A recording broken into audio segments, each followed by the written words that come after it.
Delegates, please welcome Sarah Owen and the Platform Party.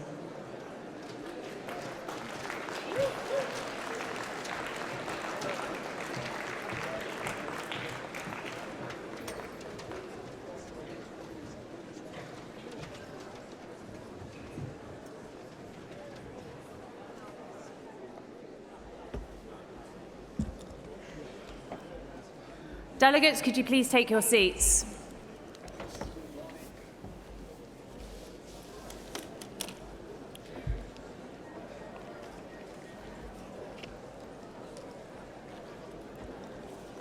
I appreciate people are still coming in, but if you could take your seats as quickly and as quietly as possible, we'll be able to begin this morning's session. Can I crack on?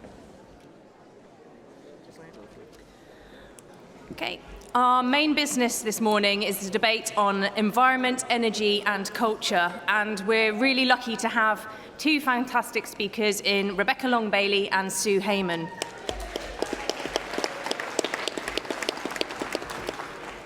But before we move to the CAC report, I'd like to invite the Chief Scrutineer to announce the results of yesterday's ballot.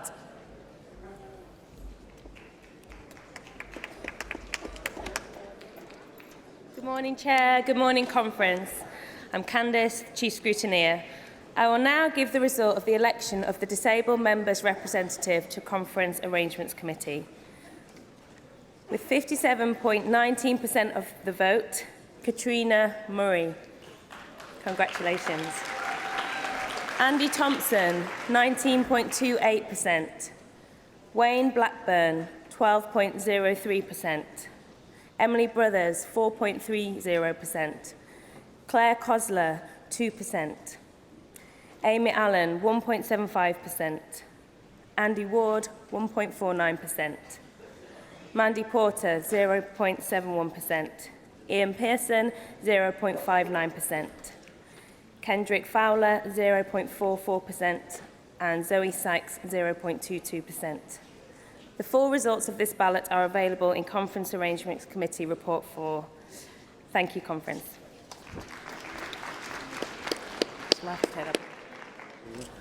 I have one point of order. Could you please make your way to the stand?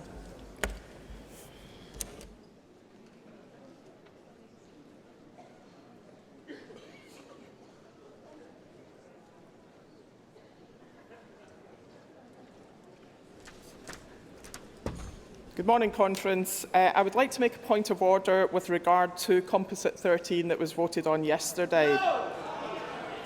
Yesterday's conference was denied a card vote on Composite 13 when there was a clear confusion on the podium in regard to the vote, and TV coverage has subsequently shown that the vote was far from decisive. Delegate. Conference has it within its power to challenge the decision of the Chair under Rules Section 3B1 of Standing Orders as detailed in CAC Report 1. However, Conference, it is not my intention to do so for the sake of unity in the hall. I will not challenge that. However, Conference, I would implore the CAC to move away from a system that relies upon the subjective nature of hand votes when we have in place the objective certainty of card votes, or even better still, why are we not moving to a system of digital votes? Delegate, thank you. This would avoid the debacle that we had at yesterday's conference and give transparency to our democratic processes. Thank you. Thanks, Delegate, for that. The Chair's ruling yesterday was final. It still stands, and the Chair's ruling today will stand as well. So thank you for your point of order, but we'll move on.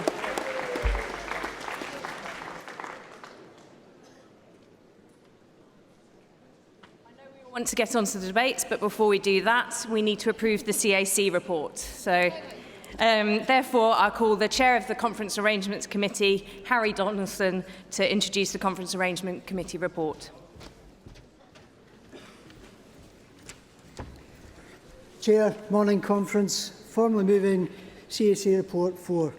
Conference, I'd like to thank delegates for their feedback this week, which has assisted the CAC greatly in its work. here at conference. Following yesterday's report, we have agreed for Brighton Pavilion CLP to use their stand to collect money for those affected by the serious fire.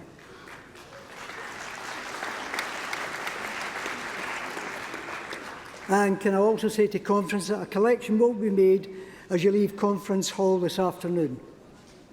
The CAC were also able yesterday to provide delegates with an online form to submit any reference backs that they wish to make to the NPF reports debated today.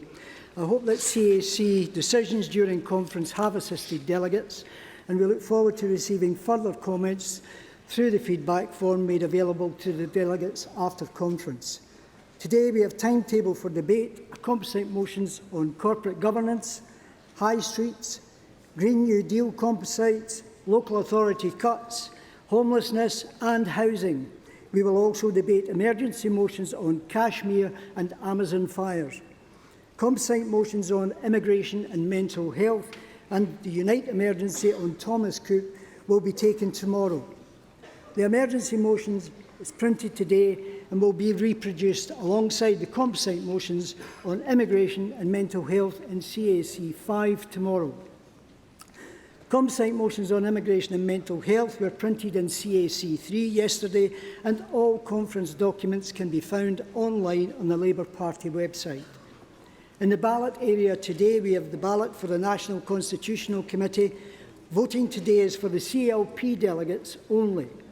Candidate statements can be found on CAC Report 4 from page 29. Results from the ballot yesterday are printed on page 28, and congratulations to Katrina Murray on her election. And I can assure Katrina that the CAC look forward to working with her on delivery of future conferences. Today's conference will debate the environment, energy and culture and housing, transport and local government sections of the NPF report. Reference back requests received by the CAC are also detailed in full, with the reasons for the reference back on pages 22 to 27. The final part of the NEC Democracy Review in-year implementation will be done by card vote tomorrow morning. Conference, can I kindly ask the delegates to allow those with priority issues access to the lifts during the busy times, as it led to some serious issues yesterday? And can I remind delegates and visitors to conference of the need to behave in a comradely and polite manner when enjoying the fringe, attending events also, and when debating the important issues of the day. This is also the case when waiting for conference passes and when speaking with staff and stewards. Finally, for those people wishing to use the left luggage facility tomorrow, this is accessed through the St Margaret's Place entrance to the Hilton Metropole. I hope you have a good day. In conference, I move CAC 4. Thank you, Harry. Does anyone wish to ask any questions or make any points on the CAC report? Could I see hands? And I'm going to ask delegates to stay seated, please, because I want to be able to give everybody a fair chance to be able to be seen by the chair, and that includes our disabled delegates as well, please. I have one delegate over here in a check shirt. I have a delegate here in a red cardigan, and a delegate here in a white top with the thumbs up.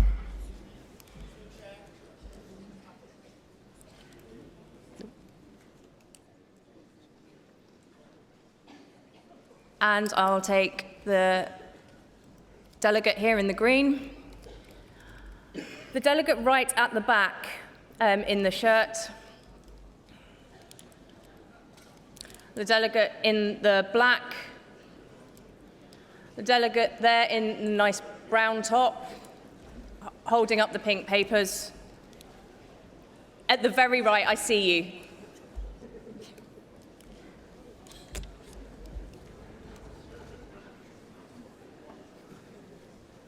Andy McGivern, JMB. Back again, as many may remember, on Monday I raised the issue of no Northern Ireland report.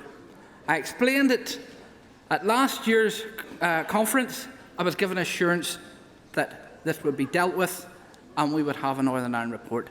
Once again, no Northern Ireland report nothing from standing orders other than a message to me that our Secretary of State will contact me by phone.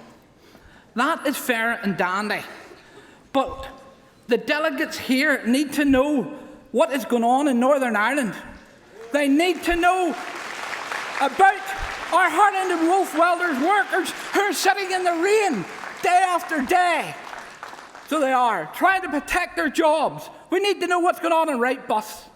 We need to know why, once again, and please note all you people here that quite literally we cannot stand candidates in Northern Ireland. And a decision has been taken yet again to ensure that policy remains. We heard talk yesterday about Northern Ireland CLP and campaigning. How can we campaign? We can't, because we can't get out to knock doors. We can't come and speak to Delegate, people. could you make your closing remarks, please? What I'm saying is, and what I'm saying in closing, your backdrop here says UK Labour. Is it UK Labour? You also say not for the money, not for the few. For the money, is that England, Scotland and Wales? Is Northern Ireland the few that says not for? Come on, people, stand up for the people in Northern Ireland. Stop us being disenfranchised.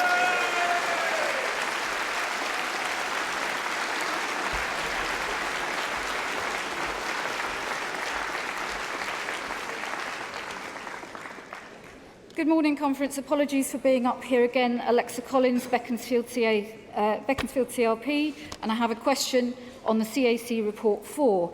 Yesterday's CAC report had an omission, an administrative error, and the Chair, excellent Chair, Rachel Garland, did a good job, and she announced that the result of card vote 29 to end the 11 plus had been carried and that the result would be published in CAC 4. It isn't.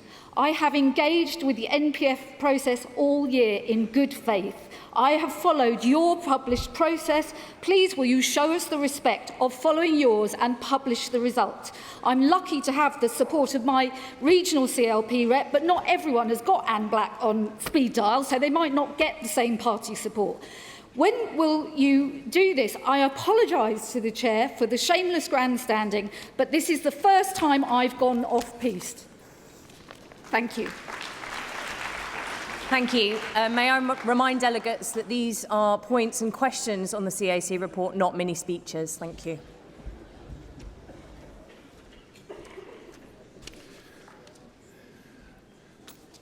Can you see that? Dougal McCulloch, Northern Ireland CLP. It isn't a coordinated attack on you this morning. Andy got up before me, and I want to echo Andy's remarks about the fact that Northern Ireland's population does not get the opportunity to vote Labour. This Labour Party, your Labour Party, does not stand candidates in Northern Ireland and instead leaves the path clear for the Sinn Féin DUP horror story to take place. It's a horror story, and the sideshow is the SDLP versus Unionist pantomime. We need that landscape of sectarian politics swept away, and the only party that can do it is the Labour Party. There is no progressive, democratic, socialist Labour voice to fight at a political level. Delegates, I'm not saying this because I want to limit debate. I want to get round to as many speakers as absolutely possible. We have taken and noted the points that you have made and the delegate previously have made. So thank you very much. Can I ask one question? If Fraser could tell us, when was the last time a Secretary of State for Northern Ireland actually gave a report? Was it 2 years ago, 3 years ago, 4 years ago? Is that information available? Harry Donaldson will respond to your questions and your points at the end of this. Thank you very much.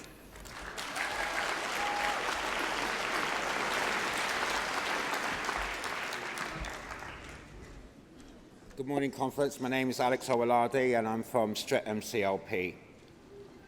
I was led to believe yesterday that today we were going to debate the motion on immigration and detention and the defence of freedom of movement, which is under attack now.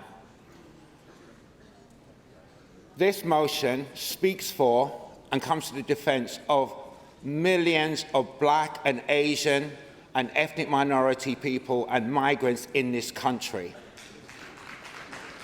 We have no, and those millions, tens of millions, are the base of the Labour Party and our trade union movement.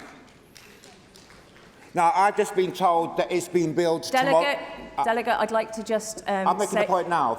Yes, you're making a speech, but I would like to just say that the motion that you're referring to on immigration and freedom of movement will be debated tomorrow. No, I understand that. I'm objecting to that. So I understand it's being debated tomorrow. I know a large number of delegations, especially from the CLPs, are going home tonight or first thing tomorrow morning because of expenses.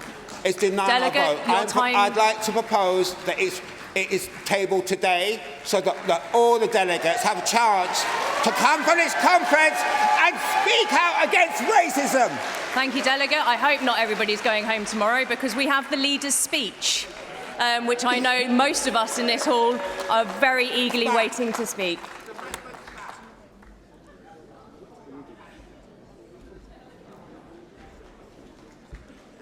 Tom Barringer, Tottenham CLP, third time speaker of this conference. Sorry about that. I note that yesterday evening, one of the Fringe events was held by a transphobic hate group. And so we had leaflets put on conference chairs, we had leaflets distributed outside, LGBT Labour reported this. On a purely procedural point, I'm not entirely sure of this, but I think we have explicit policy to stand in solidarity with our transgender comrades. And so, I would like to ask the CAC what assurances they can give that next year, this wonderful conference, the energy in this conference, will not be hijacked by groups with aims that are so inimical to our own. Yeah, that's it. And one last point. There are delegates in this room who went to that event. Shame on you. You are hanging our trans comrades out to dry.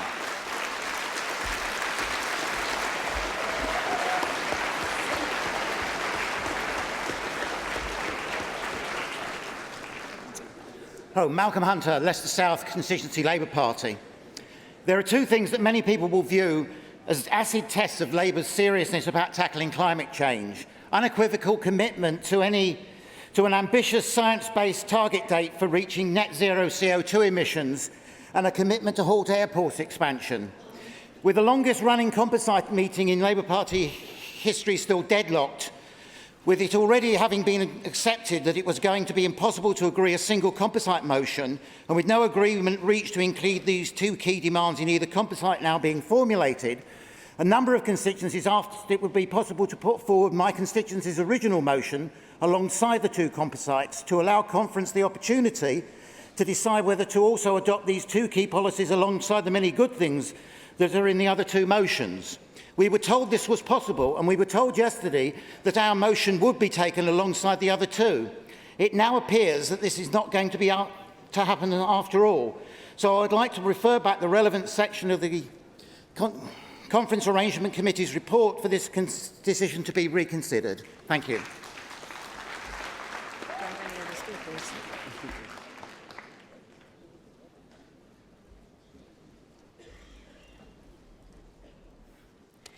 Errol Bennett-Lovell, Stevenage CLP, first-time conference speaker. It's really bright up here. Conference, on Saturday you voted in the priorities ballot to include immigration in our debates this week, and boy do we have a blinding motion for you. Conference, we're closing not one, not two, but all detention centres. We're ending the hostile environment. We're giving UK residents the right to vote in all UK elections. But conference, you've been stitched up. There will be people who want to stay but cannot, due to expenses, to hear that debate tomorrow. We do not typically take business and debates on the last day of conference. We want to reference back the CAC report and have it included this afternoon, motion 20, during the international panel. You want to talk about this? Let's make it happen. Support the reference back for motion 20. End the hostile environment. One more. Thank you. I will now ask Harry Donaldson to reply to the points that have all been raised. Point of order before I do. Before I do, I'll take this point of order.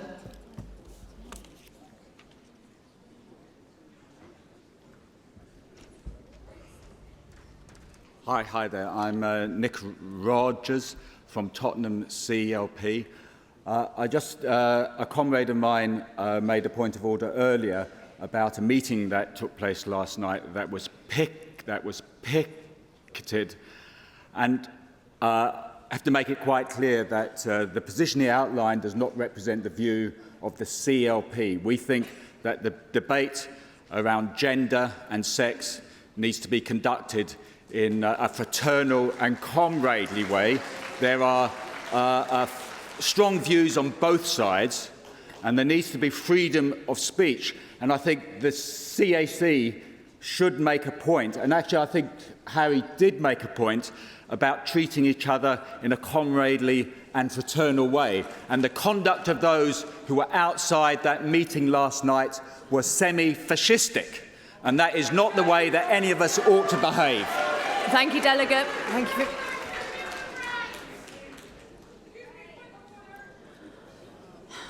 I will take this point of order, but please may we make it brief, and an actual point of order would be good.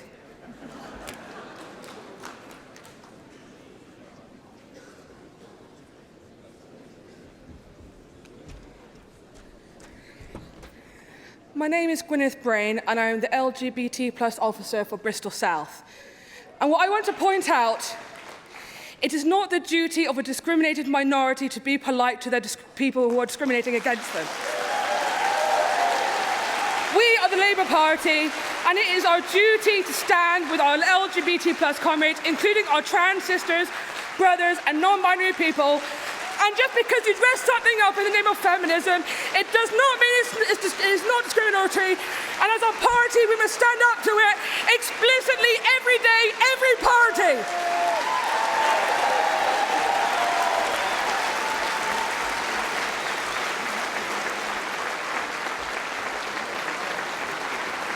Thank you, Conference. I will now ask Harry Donaldson to reply to the points that have all been raised. One more point of order, but the longer that we do this, the longer we are waiting to get to debating the motions. And if I could ask delegates who are raising point of orders now to state which part of the standing orders they think have been breached. Morning, Conference. I'd like to reiterate the concerns about the rescheduling of the immigration Delegate, debate. Delegate, I did ask that if you are going to reiterate or echo points, that we won't take them. Very important debate to be had tomorrow. However, we have heard the voices. We will take back to CAC. We will review the situation.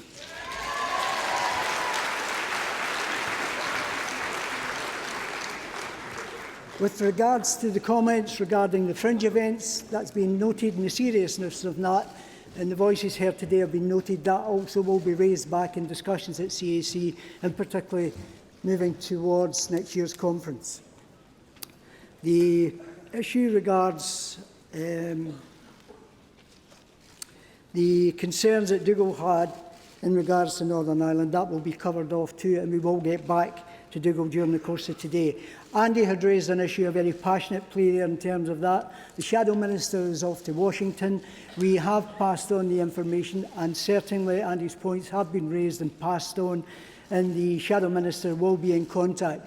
Now, what emerges from that, clearly, I would be in line with what Andy was hoping to achieve through that process. With regards to the Card Vote 29, it was published in addendum to CAC 3 and circulated yesterday online. But we will, to clarify the position, we will print it again in CAC 5 for tomorrow to give delegates clarity on that. In regards to Malcolm, we have noted your points that has been raised in regards to that. Thank you very much. Hopefully that's answered the questions that have been raised. I allow conference to move on. Thank you, Harry. We will now take a vote on the CAC report as a whole. May I see all those in favour, please, of accepting this report? Thank you. And all those against? Thank you. That's carried.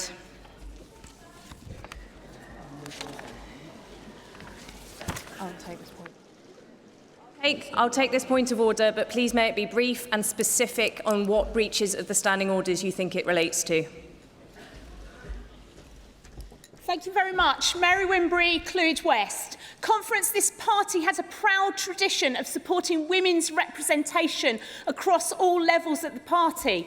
But today, delegates are being asked to vote for members of the National Constitutional Committee, and there is no gender quota in that ballot. That is outrageous, and I want to know why it's happening. Thank you. Thank you. The gender equality threshold had already been met because of the candidates there, regardless of who wins, but that also wasn't a point of order. Thank you. I'd like to move on now, Conference, because we have a very special guest to open our debate on environment, energy and culture. Uma Krieger is 14 and goes to Cardinal Newman Catholic School in Hove. She's part of the Youth Strike for Climate and has been striking since February. I'd like to welcome Uma to the stage, please.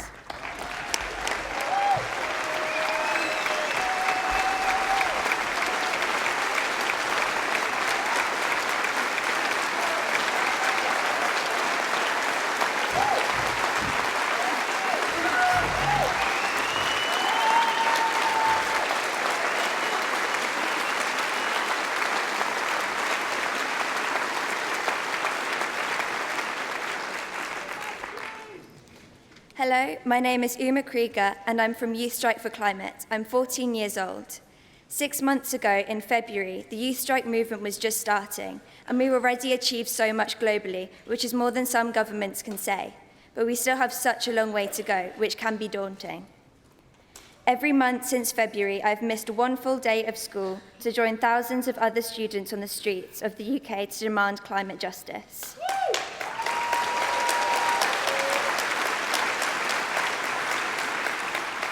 When we march on the streets, we do so not only for our own futures, but for the people in the global south who have already been experiencing the devastating effects of the climate crisis for decades. The nation of Tuvalu is literally disappearing under the water. Many towns and villages in the Philippines have been destroyed by cyclones in recent years. The youth strikers recognise that these disasters are due to the climate crisis, but unfortunately many politicians still choose to ignore this. Despite all this devastation, we also now feel hope. We feel hope that our strikes have inspired the Labour Party, and so I stand here before you today asking you support not only our demands for a Green New Deal by 2030, not 2050,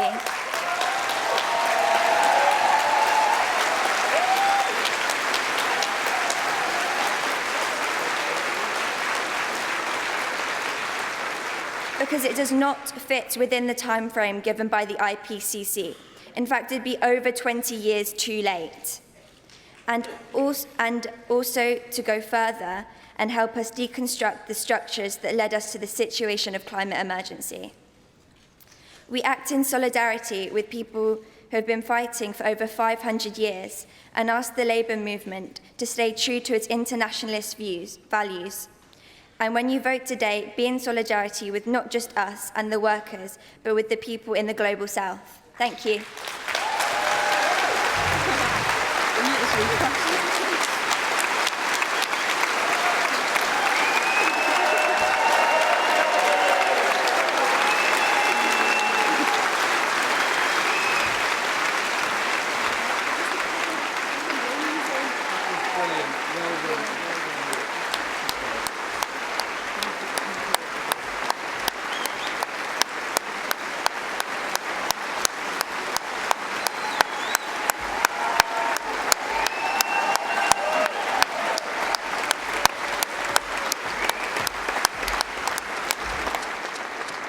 Salford and its people have a proud industrial and socialist history, but deindustrialisation, uncontrolled globalisation and recently a decade of austerity have undermined that legacy.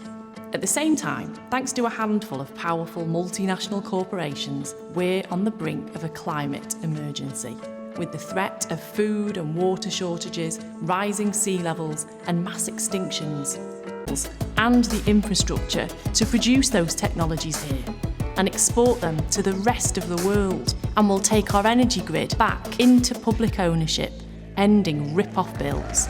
Yes, climate change is already a disaster for many across the world. If we continue as we are, we face unimaginable losses. But it doesn't have to be that way. This is not a time for despair, it is a time for action. To quote Sir David Attenborough, real success can only come if there is a change in our societies, our economics, and in our politics. It's time for a green industrial revolution.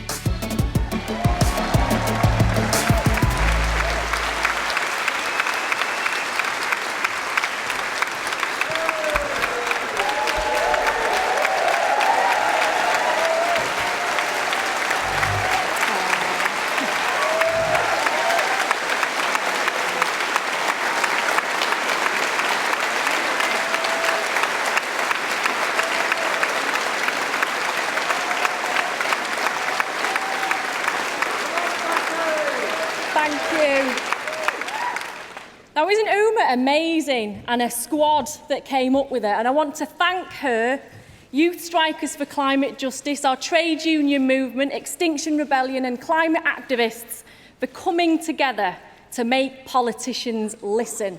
And there are some brilliant politicians listening, my amazing team. We've got the very clever Alan Whitehead leading our green energy revolution. We've got the legend that is Barry Gardner for leading international climate change. The amazing Danielle Rowley bringing our green industrial revolution to life. We've got the total diamond that is Laura Pidcock, who's creating the Ministry of Employment. The future Secretary of State. We've got the time titan, Chi Onwurah, setting out our industrial strategy. The Sefton superstar that is Bill Esterson, who's instrumental in our plans for the high street and business support.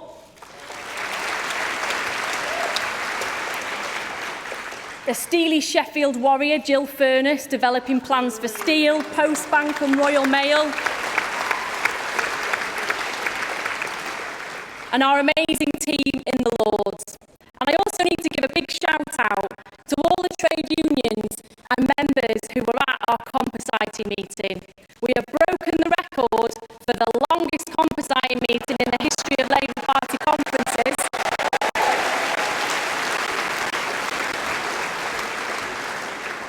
But there were so many good ideas and passion in the room that we've now got two of the most ambitious policies that have ever come to the Labour Party conference floor.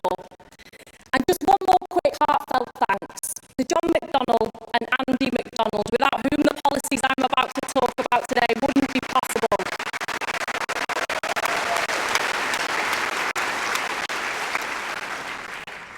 The late, great Tony Benn once said, "Hope is the fuel of progress, and fear is the prison in which you put yourself." And for too long, our communities have been afraid of not having a job to go to, afraid of not being able to pay the bills, and afraid of what the future might hold. And that hope of the future, that belief that life will get better for every generation coming through, seems to have been lost. And that hope will be trampled on once again. If the right-wing free market Brexiteers in number 10 get their way with no deal, there's no two ways about it. We do face the destruction of industries once again. But it's going to be okay for them and their rich disaster capitalist friends as they bet against our economy and laugh all the way to their tax havens. catastrophe, well, they laughed their way through that too. A primitive fear without foundation, Boris Johnson said. These are the very people who loaded the cost of the bankers' crisis onto the backs of the poor. So be under no illusions. It will be the poor and the vulnerable who are face to shoulder the human and economic price of climate breakdown.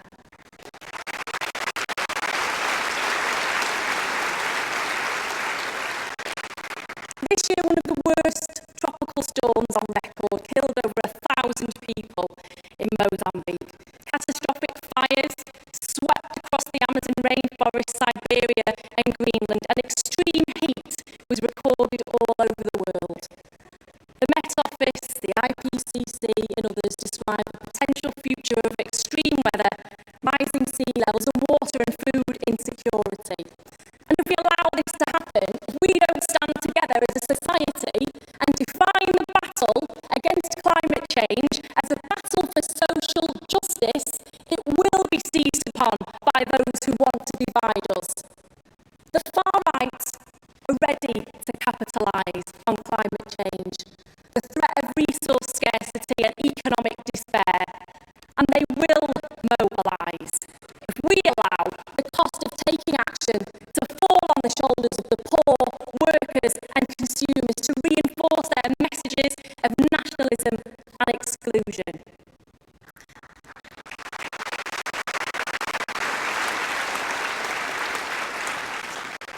But millions of people across the world took to the streets on Friday, demanding climate justice because they know that politicians need to wake up, act faster and provide social justice if we're to save the planet. And we agree. And that's why last year I announced Labour's Green Industrial Revolution, the seeds of a Green New Deal. Government intervention to rapidly decarbonise our economy and push aside decades of neoliberal policy to create the industries of the future.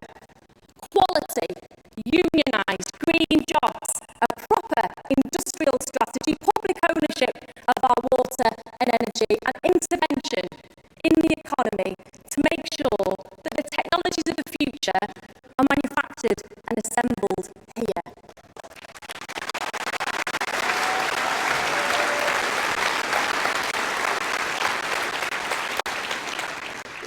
But now we need to go further, faster, and we need to ask who will really own the future the green industrial revolution brings.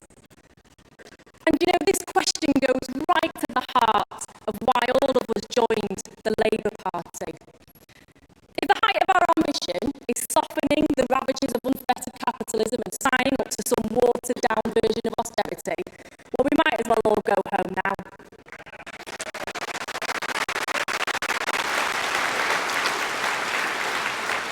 But I know you're all here because we share a powerful belief, passed on through our movement from generation to generation, that every financial and political decision made by government and by industry should be underpinned by one fundamental and immovable socialist principle: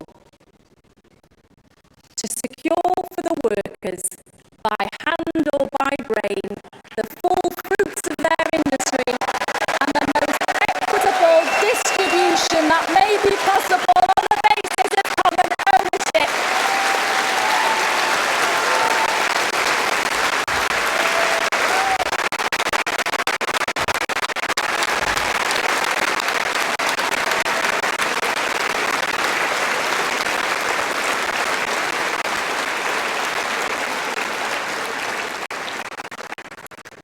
It might not be on the back of our membership cards anymore, but it's in here.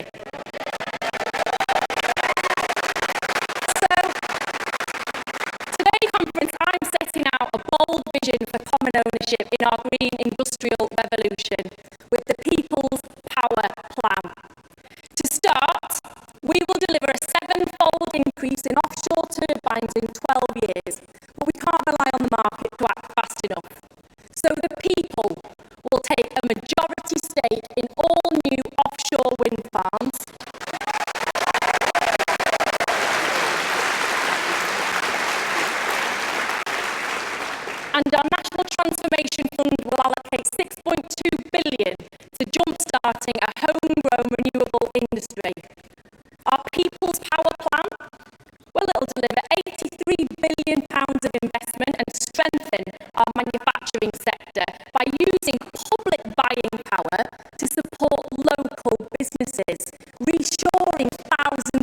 the coastal towns.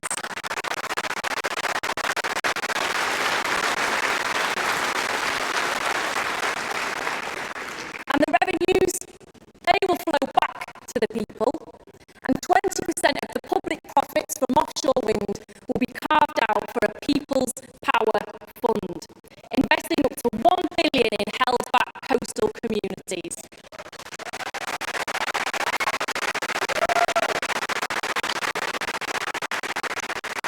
And those communities will invest in leisure centres, libraries, parks, harbour waterfronts, you name it, all to boost quality of life.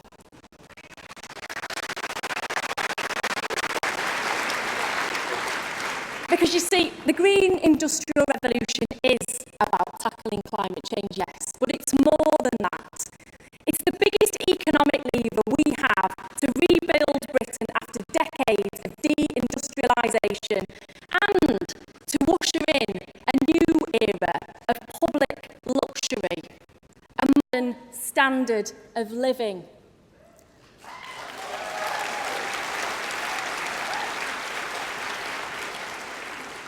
But austerity politics has led us to believe that healthy lives, a nice home and the ability to buy the technologies of the future are not within our grasp anymore. That if you're in the wrong income bracket, well, you just can't have it. Take zero-emission vehicles. Over 40 areas in the UK have illegal levels of air pollution, yet the government does nothing to make clean vehicles affordable for the majority of people. Instead, as global headwinds sweep across the automotive sector, the jewel in the crown of British manufacturing, and plants close from Swindon to Bridgend, they just sit on their hands. But we know the Tories' game. We know they're quite happy to let the heart be ripped out of industrial communities. We've seen it before.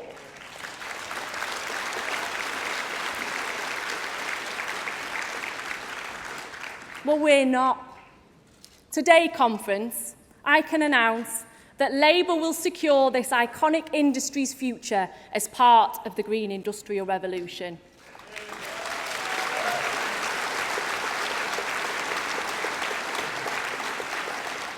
We will accelerate the electric car revolution with a vehicle scrappage scheme to take 400,000 of the dirtiest cars off our roads.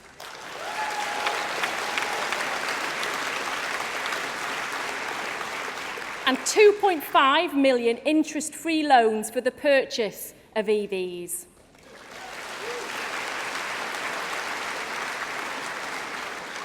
Will require that 100% of the government fleet is electric by 2025. That's 70,000 new electric vehicles alone.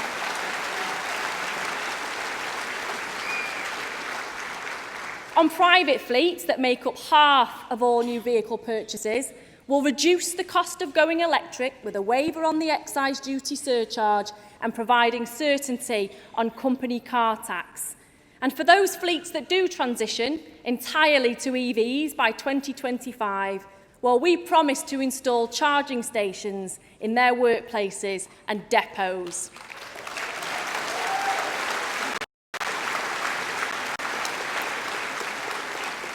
So in this way, Labour will ensure the right conditions are in place for an electric vehicle revolution on our roads, but that's not all.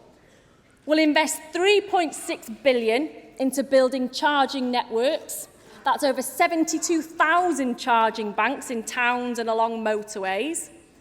And we'll support the automotive industry to meet the increased demand that these measures will bring. Labour will make £3 billion of equity finance available to the automotive sector to invest in electrification of their plants.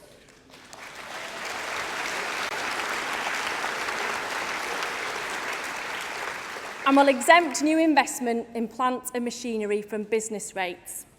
We'll bring research and development investment in the automotive sector in line with competitors, making £500 million available for new automotive technologies.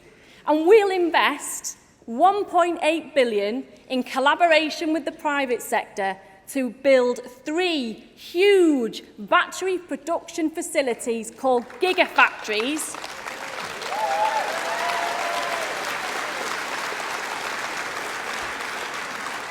in Stoke, Croydon and South Wales, bringing thousands of jobs to these areas.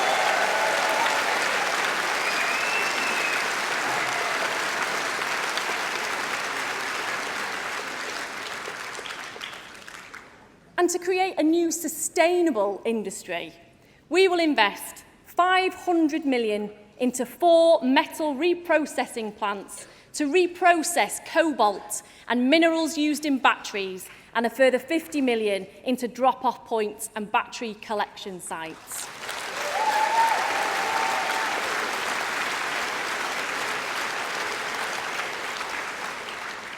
But what if even the dream of owning a car is still out of your reach? Well, what if Beryl from Salford just wants a car for one day to do the weekly shop or to pick her grandkids up from school? Well, Labour will invest £300 million to support the creation of community car clubs.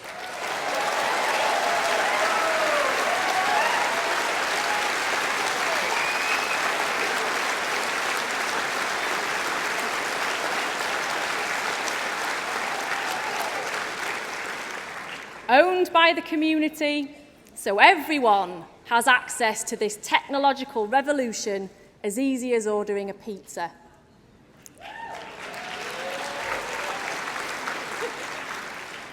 Through this bold package of measures, Labour will drive forward the electric car revolution, and everyone will be part of it. So, conference, what will Uma and her friends say 30 years from now? Well, I make no apologies for the belief in socialism that brought me here today.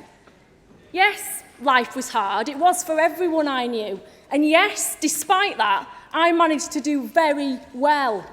But it wasn't a glittering X Factor story of triumph over adversity. It was sheer luck.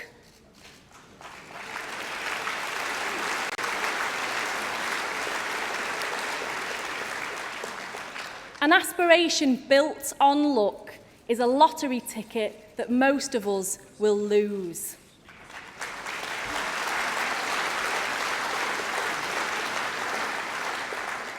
My socialism and your socialism isn't about luck.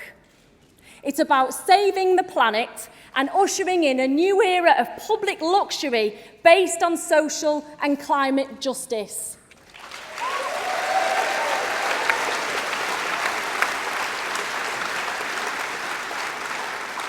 It's about building an economy that offers financial security, common ownership, and quality unionised jobs. And it's about making aspiration, a modern standard of living, a birthright.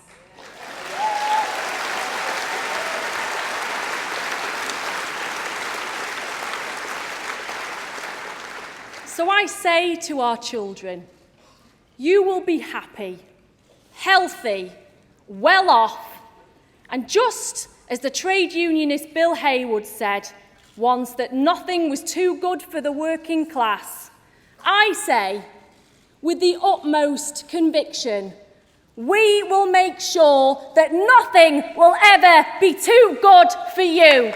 Solidarity.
Friends, comrades,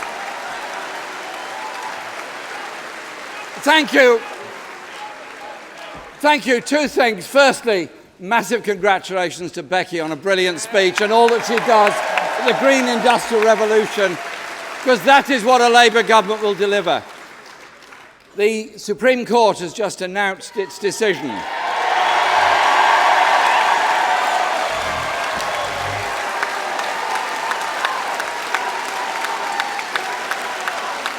And it shows that the Prime Minister has acted wrongly in shutting down Parliament.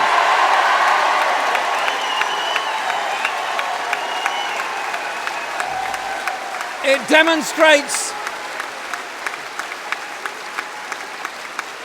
demonstrates a contempt for democracy and an abuse of power by him. And the Supreme Court, therefore, passes the baton to the Speaker to recall Parliament. I will be in touch immediately to demand that Parliament is recalled so that we can question that Prime Minister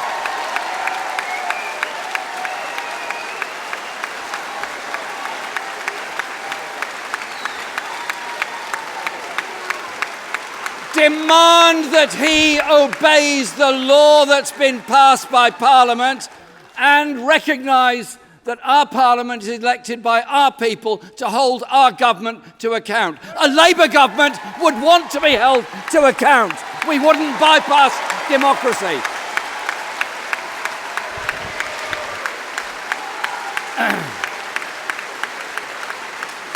And I invite Boris Johnson, in the historic words, to consider his position.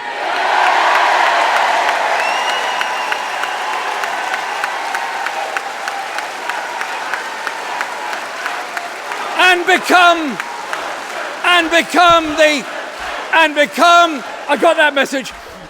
become the shortest serving Prime Minister there's ever been.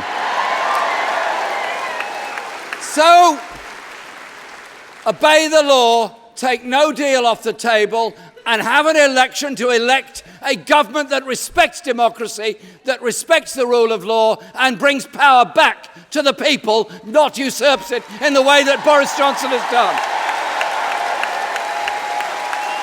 Conference, I thank you.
All right, conference, I'd like to thank Jeremy for the best point of order I've heard all day.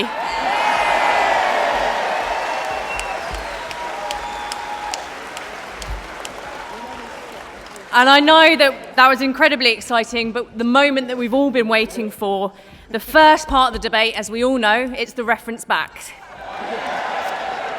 So, we have reference backs notified from the following, and the details of which you can find in CAC 4.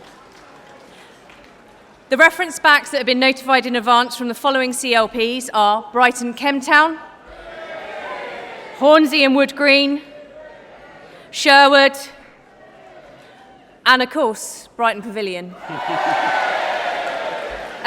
But before I ask you all to come up, can I ask if anybody else wishes to move a reference back? I see a delegate over there in the far right in the corner with glasses on his head. And right at the back, there's a delegate there. I can see you. Yeah. Don't forget, please, that you really need to specify exactly which section of the report you wish to reference back. And this is your only opportunity in the debate to do so. And may I also bring your attention to the time limiter that's in front of you to the right. That is a time limit, it's not a guideline. So please stick to that if you can. Thanks.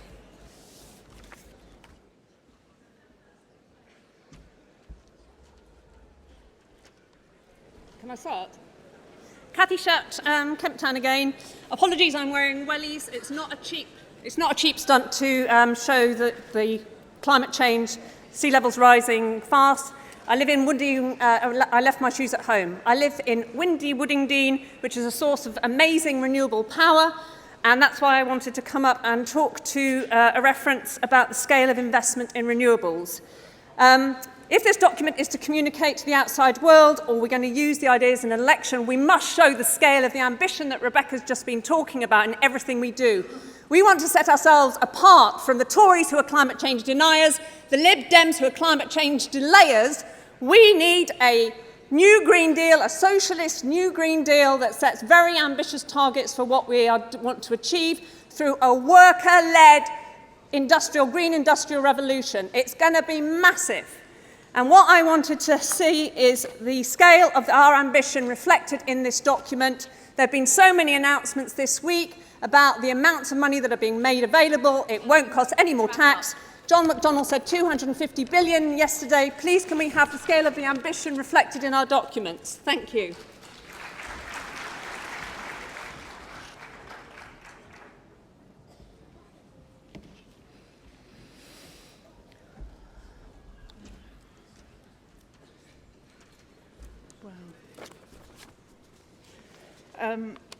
Yes. I'm Annette Baker from Hornsey and Wood Green. I've been campaigning on plastics, and I would like to see plastics reference back on the document. We'd like to see a whole section created on plastics. They are massively polluting our oceans. They litter our land. They kill and maim our wildlife. They are in our food chain. They are in our water. They are in the air we breathe, and now even in our geology. Only 9% of plastics ever produced have been recycled, and this material does not decompose like we do. The planet is a closed system, and we cannot throw plastic away. We must stand up to the oil industry. It is they who are responsible for climate change, and it is they who are responsible for the plastics crisis. Please reflect this disaster in the national policy document. Thank you.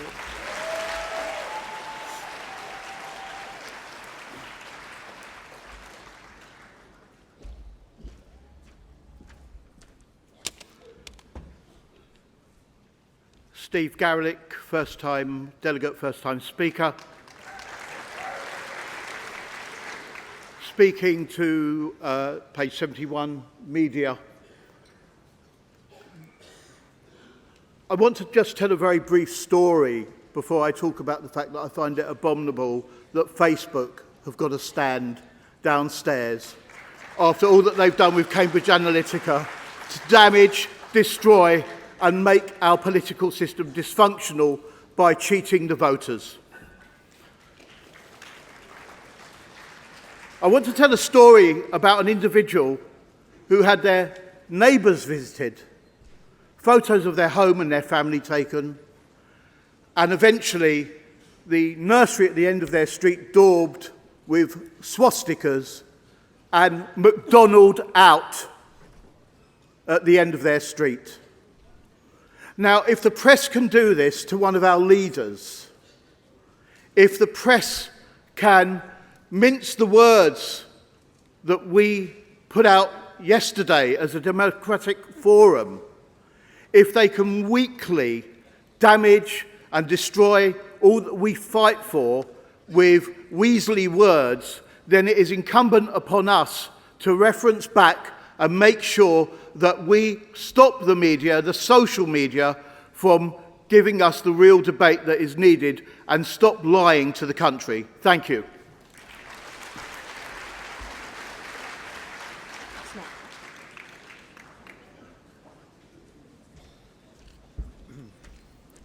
Thank you, Chair. Good morning, Conference. Mark Jones, Suffolk Coastal CLP.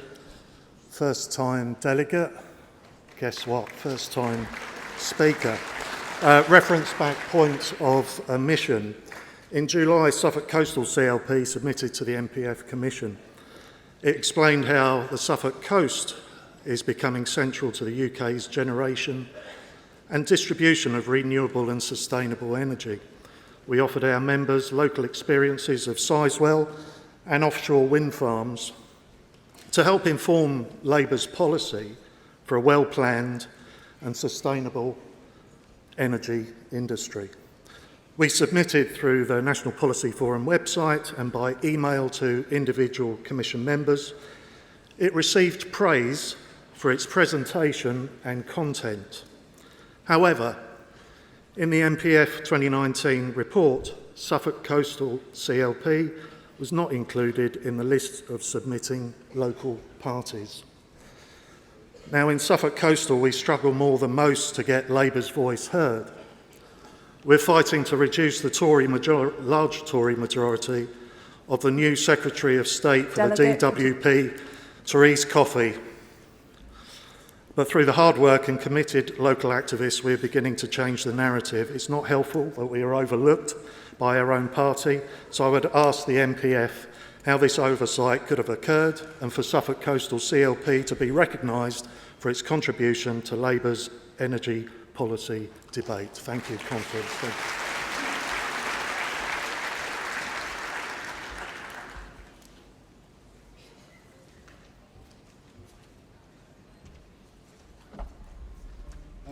Pete Price, Sherwood CLP. First time speaker, first time delegate. Ex-Nottinghamshire striking miner and a grandad.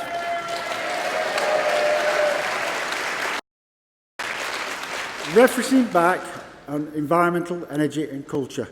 Page 61, paragraph 4, page 64, paragraph 6, page 79, end of section. It is not me saying we need a target of 2030. It is climate scientists and our environment. Reports on the BBC News webpage this morning states global warming is causing oceans emergencies and climate change is accelerating. Our own Jonathan Ashford said earlier this week that 40,000 people suffer with breathing-related illnesses due to air quality. We are now in our 8th major extinction event, largely due to our own activities. Scientists say that within 10 years there will be very little sea ice in the Arctic Circle in the summer months. I say to delegates, mainly unions, that under the new Green Deal we want and need unions to be a driving force for change to produce our workforce and communities. Delegate, I'm going to ask you to wrap up, please, if that's okay. I'm going to ask you to wrap up. Yeah, okay then. Meaning that we have a seamless transform from unsustainable pollution industries to green, unlike under Thatcher years where the Tories devastated mining, steel, engineer and textile industries and communities. We need a new Green Deal. Please support me on this thing and also Composite 17. Thank you.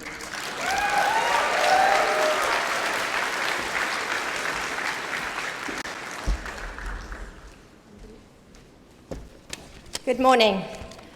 Well, this is a bit thrilling, isn't it?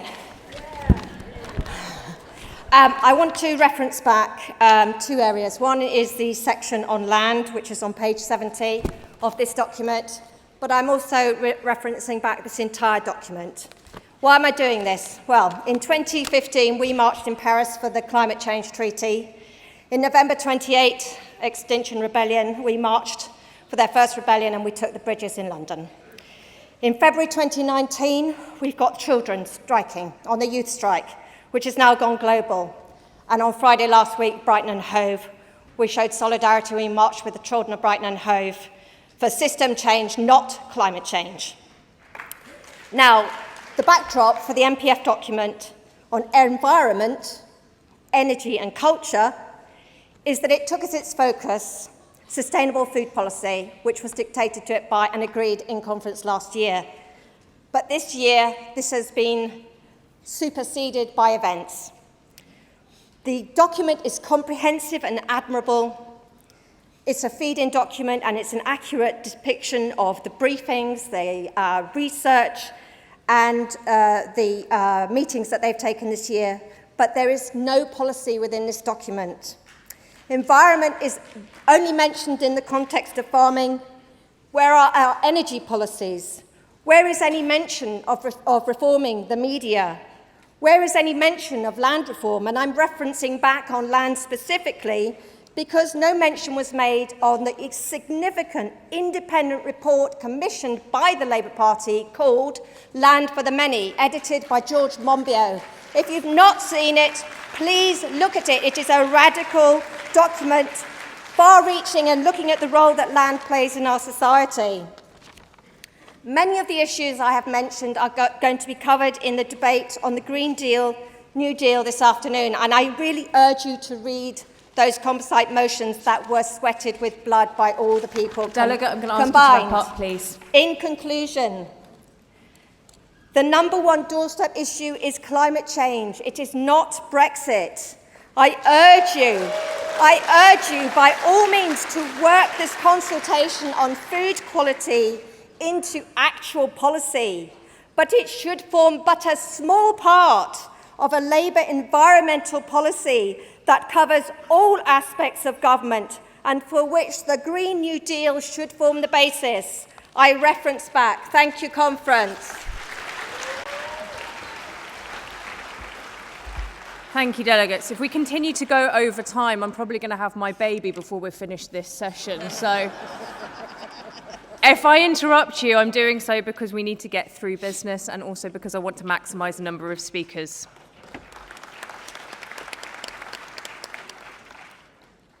Conference, is there anybody else that would like to speak for or against any of these reference backs?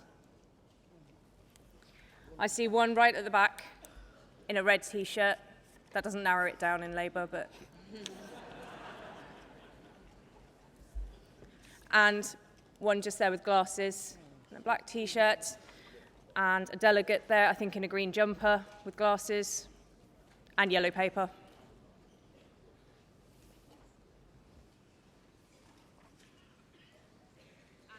There, I think it's a delegate in a green jumper at the back to the right with a similar fringe to me. Yep, that's you.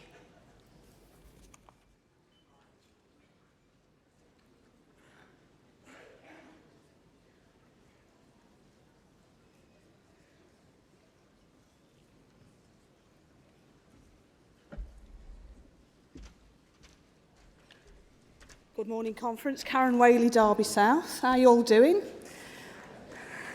Right, first time speaker, first time delegate. We've been having some serious talk about the environment this morning. Yesterday, I had a very interesting conversation with the lady on the front of house, the EDF Energy person, and she was telling me all about this wonderful nuclear power station that they are building. One of, I think it would be 8 that we've got in the country. It's apparently the biggest building site in Europe at the moment. Anybody here think that nuclear power isn't exactly clever? And I would like to know what they're doing here, really. If we're this big on the environment, why are these people here?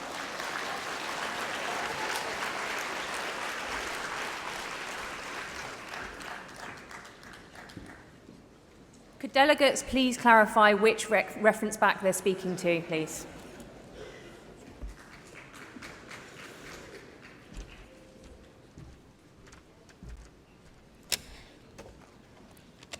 Good morning, conference.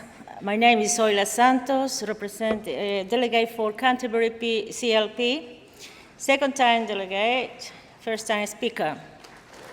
Thank you.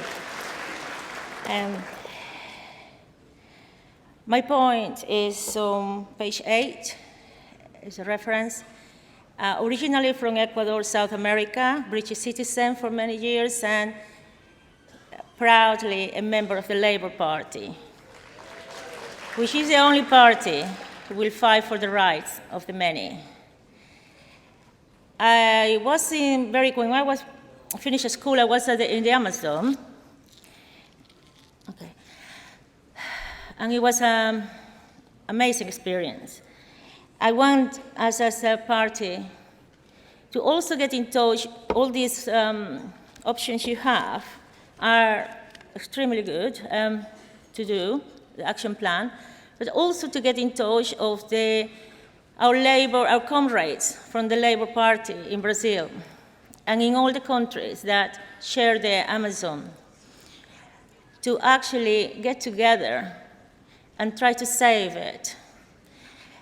Closer to home now here, I encourage you here, conference, and all those outside watching us, to vote Labour, vote for Jeremy. We want him in number 10 because he needs, and the leadership needs to tackle a big boa constrictor, who you know who they are, who are squeezing the life out of the British people, the life out of especially those more vulnerable in society. So that's all I have to say, and I say thank you very much. Chair.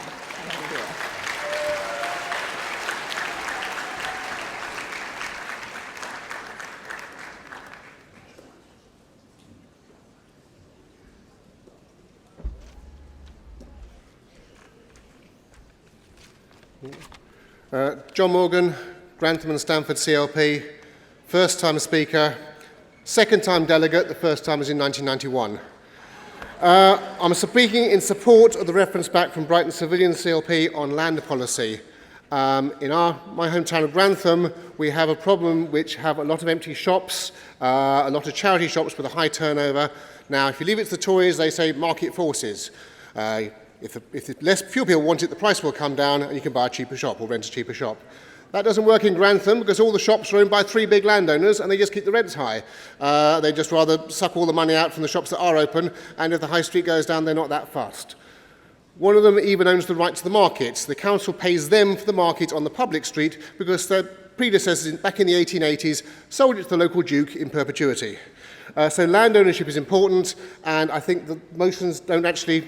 The motion on the High Street doesn't address that. This reference back does. I'd support that. One final point about our High Street.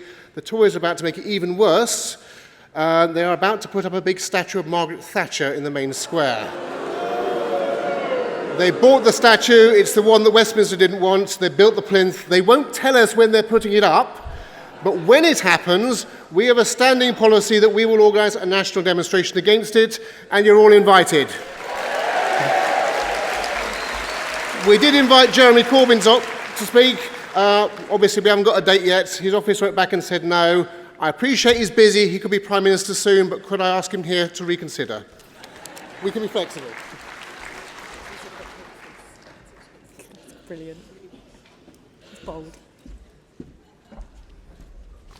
Hi, I'm Carol Simons from Hendon CLP, second time in conference, first time speaker. I'm speaking in support of the Hornsey and Wood Green CLP reference back on plastics. So I'm a health practitioner, and I regularly measure the breakdown products of plastics in people's urine. And it has immense consequences to our own health, as well as the negative consequences that it has for the planet. It's what's called an endocrine disruptor, so it disrupts our endocrine systems. So there's huge links to all the endocrine cancers, breast and prostate, which are on an increase, as we know, as well as having a very negative impact on fertility. What's more concerning is that children are having more and more exposure to this from an early age. Babies' bottles are all normally made of plastic, and even the BPA-free plastic we now think is problematic. It's just been changed slightly, but it still has a lot of negative consequences. We originally found out that BPA was problematic because breast cancer cell lines, which were growing in a lab in a plastic Petri dish, suddenly started to grow without any stimulation. And after months and months of research, they found out that the actual Petri dish had been changed, and it was something within that dish that was causing the cancers to grow, which was bisphenol A. This has now been changed, and a lot of products you will see have BPA-free plastic, but it's very similar. And recent research has shown that the cages in mice, which was made of plastic, they had two different mice. One was BPA-free, and one was a different plastic. The mice that had the BPA-free plastic also started to develop the same problems as the BPA mice. And what they found out that it was due to was the BPA-free plastic in their cages was causing the same hormonal disruptions. It doesn't only disrupt the hormonal system, it also has an effect on our brain and nervous system, and is now been linked to our cardiovascular system as well. So I would urge you to support the Hornsey and Wood Green CLP's motion of referencing back to include a stronger line on the plastics crisis. Thank you. Delegate. We're now going to move on to the motions, and I invite all movers and seconders of the motions to come to the panel at the front over here, please.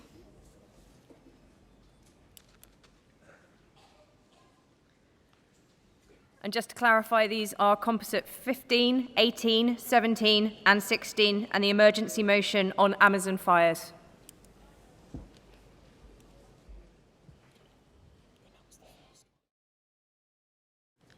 And could I have the first mover, please, on corporate governance from Unite the Union?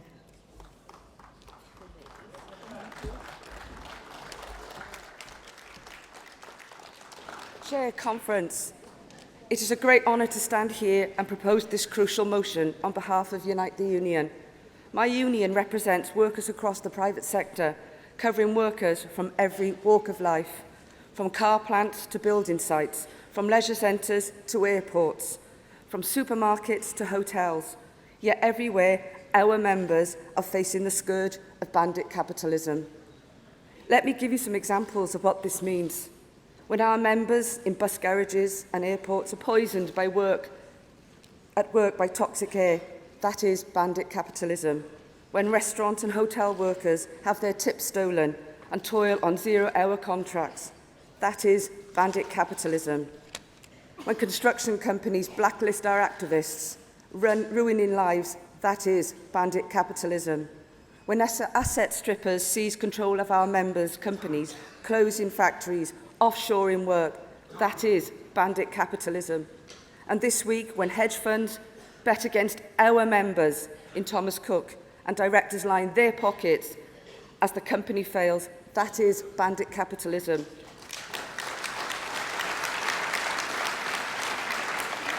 Conference, and who can forget Carillion, the biggest bandits of all. It is now over 600 days since Carillion collapsed, a company that unsustainably expanded by hoovering up our public services, undercutting and slashing pay. Conference, the hospitals they promised are still unfinished. Thousands of jobs have been lost and supply chain businesses have gone to the wall, costing the public sector millions. To this date, not one Carillion director has been held to account. No one has been arrested. Not one has been charged. That is why we are saying no more to business as usual. Change must come. We need a new economic model. Reshaping our economy means changing our business culture, ending the dominance of short-term thinking and value extraction and asset stripping. Instead, pushing for businesses to make decisions made in the long-term interests of workers and our local communities. We need to put ordinary working people at the helm of our economy, rather than the privileged few. Workers on boards, higher wages, shorter hours, our voice, front and centre through strong unions, workers' rights and sectoral bargaining is essential. Our visionary 2017 manifesto showed that only a Jeremy Corbyn-led Labour government will bring about the change this country needs. Let's make it happen. Diolch.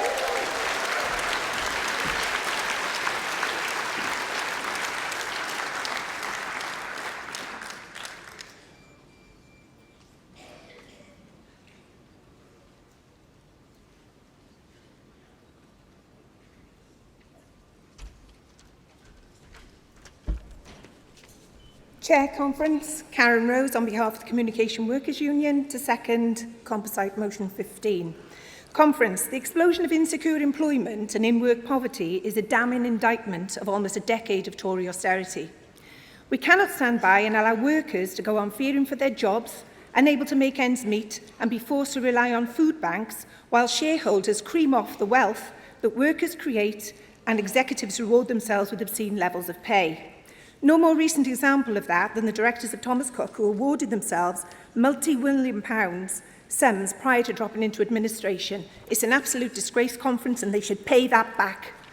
6 years ago, we saw Royal Mail, a 500-year-old national institution, flogged off on the cheap to corporate investors who have raked in millions at the expense of employees and taxpayers. £1 billion has been paid out in dividends, whilst the business has failed to properly invest in its future. Since BT was privatised, back by the Tories in the 1980s, it's paid out a whopping £52 billion to shareholders. That money should have gone back into building a world-class digital infrastructure to every home, business and school across this country. Conference. The collapse of Carillion should have been a lesson learned. But outsourcing is still going on in cynical attempts to cut costs, maximise profits, and all at the expense of workers, customers, taxpayers and communities. This is why we desperately need a new deal for working people, and it's why we need a Labour government to carry forward their commitments of tackling short-termist value extraction. Trade unions are the voice of the workers, but we need to strengthen the voice of workers through ownership funds and putting workers on boards. We need to set up regional development banks and publicly owned post banks to help support communities that have been so badly neglected by the finance system. And most of all, Conference, we must curb executive pay. We need to call for a ratio of 20:1, send a message to those greedy fat cats that we are calling time on them, lining their pockets, and that we are standing up as socialists for workers, for ordinary people, and for a decent society.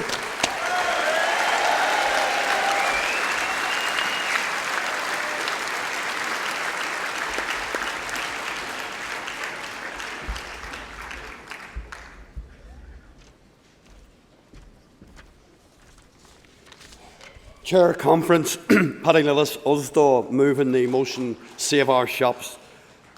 Conference, the retail sector, which is at the heart of our communities, the communities in which we all live in, is facing one of the most challenging periods in its history. In the last 10 years, nearly 1 million jobs has been lost on the high streets in the UK. This crisis has seen the demise of household names like British Home Stores, Toys R Us, Pound World, and at the same time, companies such as Debenhams, New Look, Marks and Spencer's and many other retailers have been closing hundreds of stores. And just this week, we've seen the collapse of Thomas Cook, which will see the closure of a further 600 shops. Another hammer blow to the high streets. Conference, last year, 74,000 jobs were lost in the retail sector. And more redundancies have been announced this year. And in any other sector, if any other sector was facing this level of upheaval, there would quite rightly be a public outcry and government action. That's not the case in retail, and we must change that perception. Conference, we want government action that protects high streets that are at the heart of our communities. We want high streets that are community focal points within our towns and cities, and we want shops that deliver high quality employment for the workforce. The biggest asset for any high street retailer is their staff. And if the high streets and the shops are to survive, they need to play to their strengths. So retailers must invest in the shop floor workforce. This isn't just about pay, which is an essential part. It's also about skills and training. And it's about job security, guaranteed hours and shift patterns that fits people's lives. And we need to tackle the structural issues which are crippling the high street retailers. A business rate system which penalises retailers for having shops on the high streets. A lack of decent public transport, meaning many people cannot access their own town centres. And extortionate parking charges which are driving people to shop online. All these issues need to be tackled to level the playing field between online and bricks and mortar retailers. USDO is calling for urgent action from government to tackle this retail crisis. We need a Labour government that will tackle inequality, protect jobs and deliver a living wage. We want a Labour government that will implement an industrial strategy for the retail sector that will support our high streets and save our shops. On behalf of USDA, I move the motion.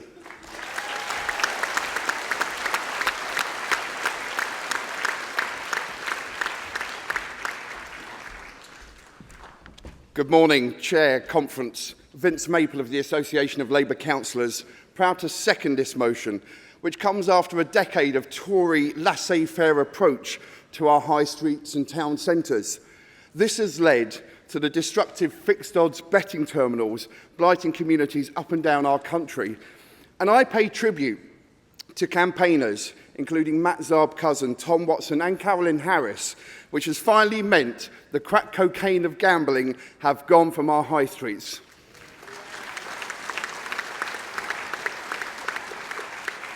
We see the Tory Future High Streets Fund, which is the equivalent of someone bringing you 2 paracetamol when you're on a life support machine. And for some, that fund is too late, including the community in Chatham, where last week, along with 21 other communities, our Debenhams has announced to close. And we, from this conference, send solidarity to those staff and the communities affected. And conference, it's not just about shop closures. In Rochester, which is a great place for tourism with its castle and cathedral, I'd encourage you to come, but bring cash with you.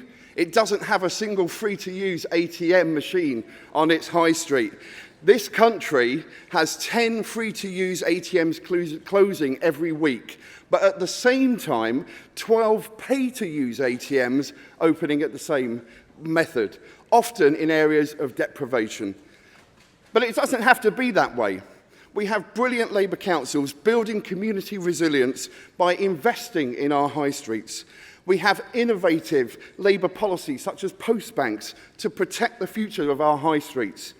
Now, it would be naive not to recognise the importance of online in the 21st century, but it needs to be fair, level the playing field, demand multinational companies, I have to say, including some who have stands here at our conference, pay the right level of taxation.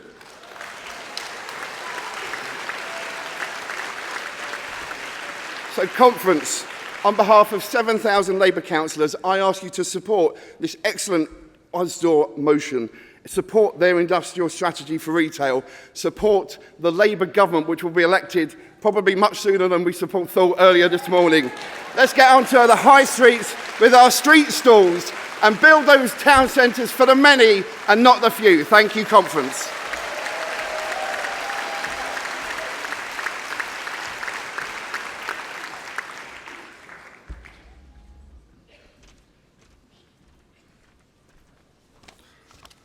Conference Chair, comrades, Matt Rack, Fire Brigade Union, moving Composite 17.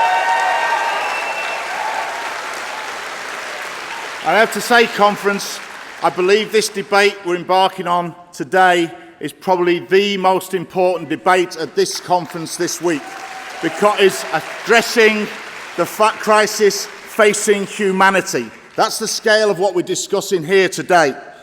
Climate crisis is here already, and we have to address it. We stand in solidarity with the young climate activists across the globe who took action to put this issue on the global political agenda. Jeremy Corbyn was absolutely right to call this a climate crisis. And if it's a climate crisis, we need appropriate action to deal with a crisis. Now, I'm pleased that this composite was brought together by constituencies and trade unions working together in the longest compositing meeting in history. Our movement working in unity together. Now, for us, in my industry, this is an industrial matter today.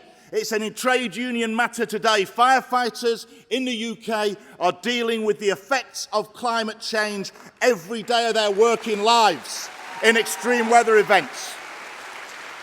It's an issue for firefighters across the globe. I'll just give one example from the most powerful country in the world, the United States. In 2013, the Yarnell Hill fire, the worst loss of firefighter lives in a wildfire. 19 firefighters, trade union members, went to work and died as a result of that fire. This affects us and our industry here and now, and that's why we're proud to be part of this discussion. But you then take the countries that aren't the richest in the world, and you just turn on your television and you can see whole societies being destroyed now. Death and destruction to the poor countries, the global south, taking place here and now. And we have to act here in the UK. So our composite is very clearly, unanimously called Labour's Socialist Green New Deal. And let's be clear what's set out in the composite. We have set in our composite a bold and radical target for net zero carbon emissions. Yes, it is more radical than the IPCC. Yes, it is more radical than the Committee on Climate Change. We make no apologies for doing so, because if their agenda is based on current policies, current power structures, and frankly, conference, it's doomed to failure. We need radical, transformative action, and that is set out in this composite here today. We need Labour to set out a bold, radical, and yes, socialist alternative. And what we mean by that is that we face up to the system failure that is leading to the crisis that we face. That actually capitalism is destroying the world and is destroying the future for humanity. So in our composite, we put public ownership. We put public ownership at the heart of the discussion, and we put workers at the heart of the discussion. We're going to be asked, is this an agenda that destroys certain industries? No, this is an agenda that creates new industries. This is an agenda that creates new, highly skilled jobs and opportunities, security for our communities. They'll say that this is impossible. They will say that we are setting an impossible agenda. Well, we're told throughout history that what our people say is impossible. And if we listen to people in power, we'd never make any change. They told us abolishing slavery was impossible. They told us winning the vote was impossible. They told us creating a national health service was impossible. But we did it. That's the scale of what we face today, comrades. We will only make change. We will only make change when we think together, independently, organise and fight back together. I move.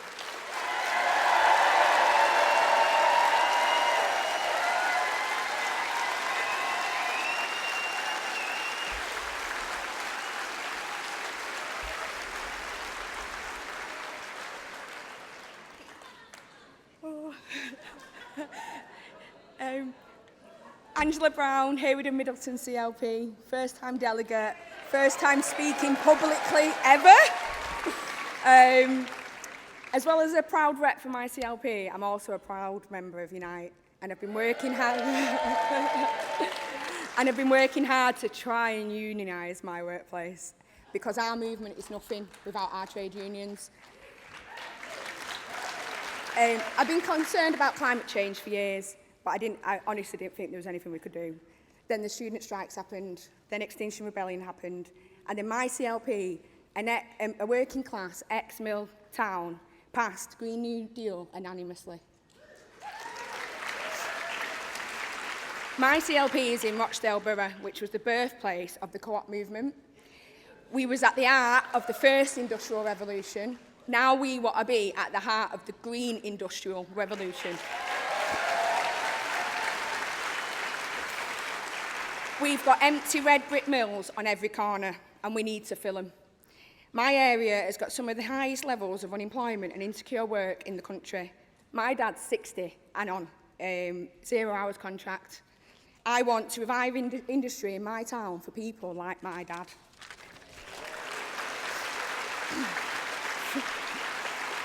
My area, like everywhere else, is affected by the climate crisis. We get flooding every year in the town centre, wiping out small businesses. It never used to happen, now it happens every year. But conference, we have an opportunity to bring hope back to towns like mine, to people like my dad. Today, we can rally together behind Labour's socialist Green New Deal. A Green New Deal is about bringing manufacturing back to town like mine. It's about bringing us good, unionised, green jobs. It's about rebuilding our public services and our public transport. It's about securing a massive programme of investment in a just transition for workers, leaving no community behind. And comrades, this motion is also about being realistic. It's about being honest. And with 11 years left to do something about climate change, that means being as bold as this crisis demands. That means that we must do everything we can to decarbonise by 2030.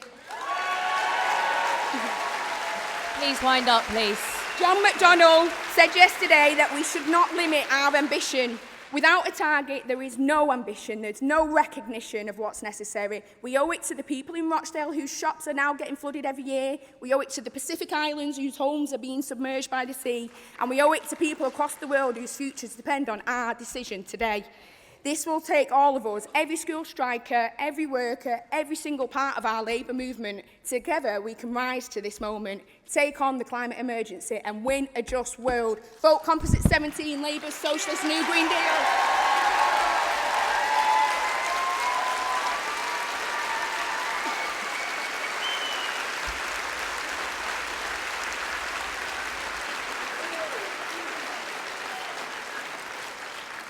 Wow. Okay. Good morning, conference. My name is Richard Marshall, filed CLP, first-time delegate, first-time speaker. This exciting radical motion has incredibly managed to unite energy unions, the labour movement and environmental campaigners, all calling for a green industrial revolution which will lead the world. For over 5 years, my family and I have been fighting a monstrosity that is the largest fracking pad in Europe, imposed on our community at Preston New Road on the Fylde Coast, Lancashire.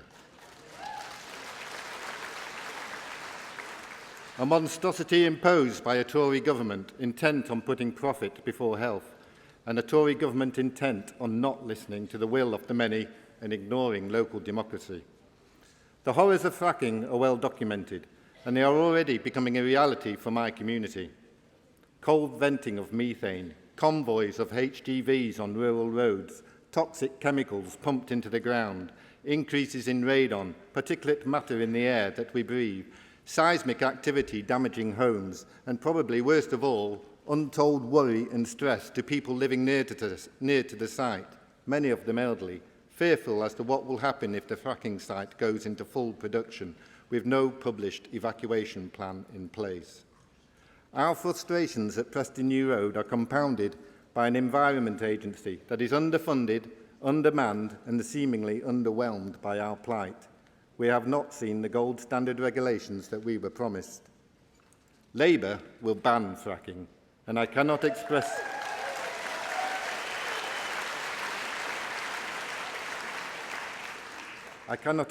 enough what it will mean, not only to my community, but to all communities in the UK under the threat of this toxic industry.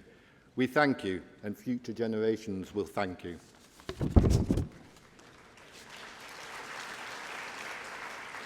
The Tory government have failed, cutting support for green energy, pursuing fracking, and failing to tackle air pollution. Liberal Tory Jo Swinson, well, Jo Swinson accepting donations from a fracking company tells you all you need to know about her.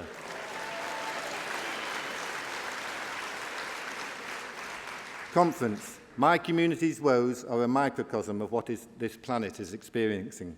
We face a catastrophe. Our environment, our communities, our planet is expected to digest ever-increasing levels of pollution spewed out by obnoxious industries only interested in making a dollar. What we are proposing is a green industrial revolution with trade unions and communities at the heart of a reinvigorated industrial strategy, with energy workers playing the lead role in shaping a just transition to a low-carbon economy. We therefore call on the Labour Party to include a green industrial revolution in the manifesto, a state-led programme of investment and regulation based on public ownership, public investment and democratic control, for the decarbonisation and transformation of our economy that reduces inequality and pursues efforts to keep global average temperatures rises below 1.5 degrees. I am a CLP representative and I value the very important role our trade unions play in connecting us to the world of work. Let's unite our movement behind an exciting, innovative and radical green industrial revolution, get Jeremy Corbyn elected and lead the world with bold climate targets taken from the latest IPCC expert advice. I urge Conference to accept Composite 16. Thank you.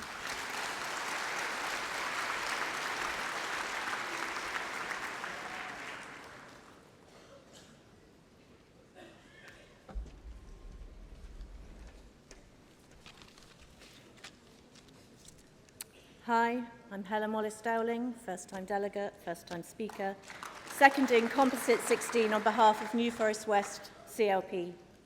Conference, this motion calls for a comprehensive and bold plan for the decarbonisation and transformation of our economy, which reduces inequality and commits us to keeping global average temperatures below 1.5 degrees Celsius.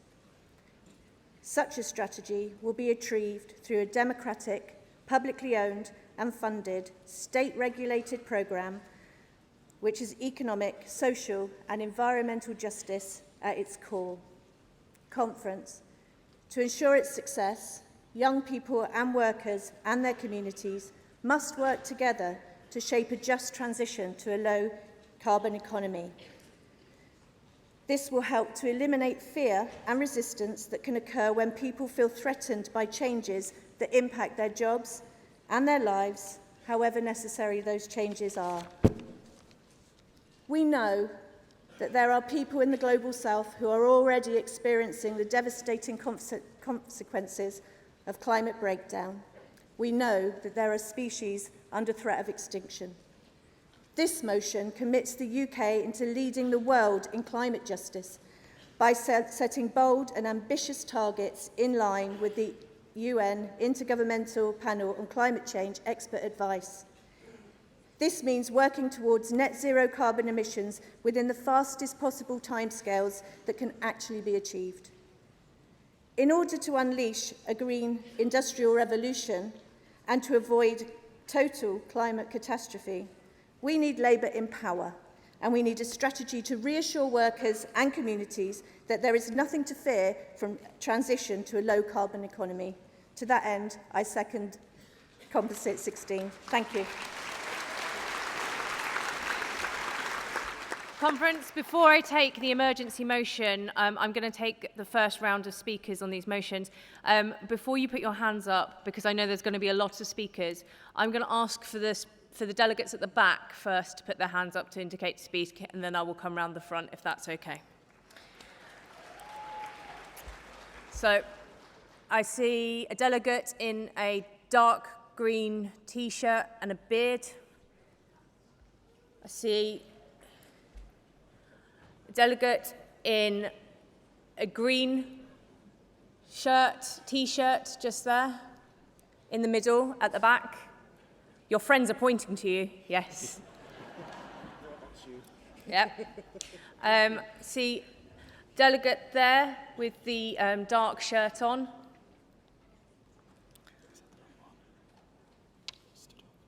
Yeah, I think so. See the delegate just back there with their hands up, with glasses.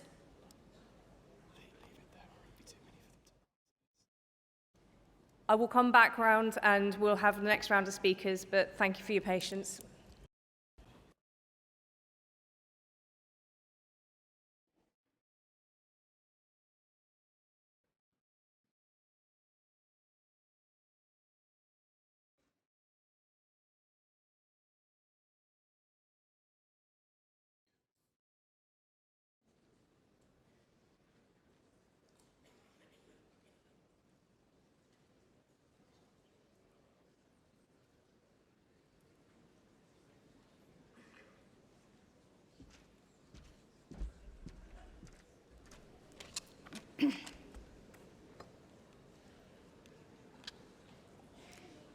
Bonnie Craven, Secretary for Sutton and Cheam, moving our emergency motion on the Amazon fires.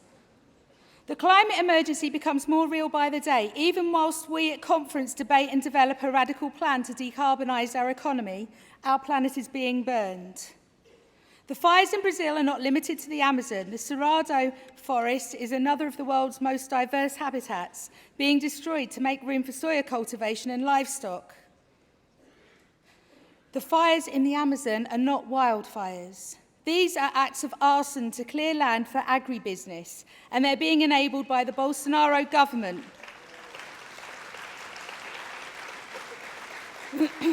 Dismantling of protections for Brazil's forests and indigenous peoples, all part of his plan to monetize and colonize the rainforest.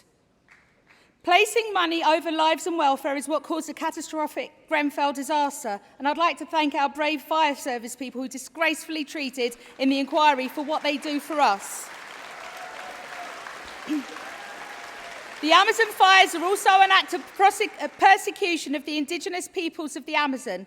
Bolsonaro's racist and fascist regime is explicitly pursuing this. Bolsonaro's speeches are not far short of inciting murder. This is disaster capitalism. Indigenous peoples across the world are at the forefront of this battle. We must stand in solidarity with these brave and proud people. With runaway climate change, hundreds of millions of lives are at risk. Bolsonaro's government is guilty of the greatest of crimes. He's due to speak at the UN imminently, and we must call out this atrocity and do everything in our power to exert pressure on his government and the economic system which rewards such criminal activity.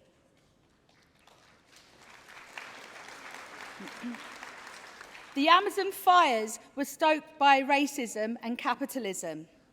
Only one thing now can solve this emergency, and that's socialism. I move.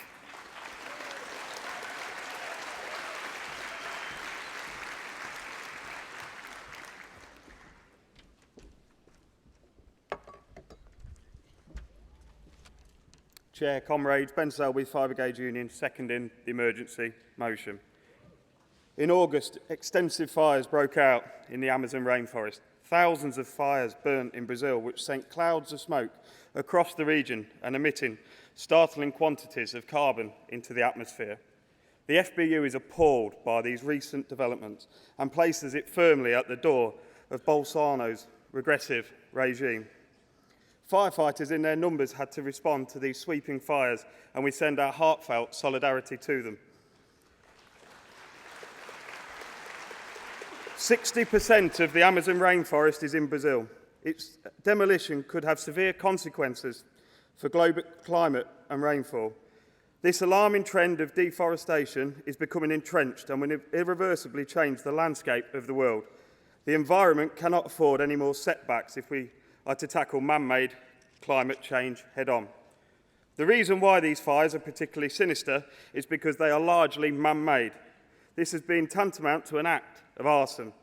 The number of fires between January and August 2019 is double that of the same period last year. Bolsonaro has dismissed satellite data on deforestation and actually fired the head of the space agency. He does not believe in science, but only his own ego.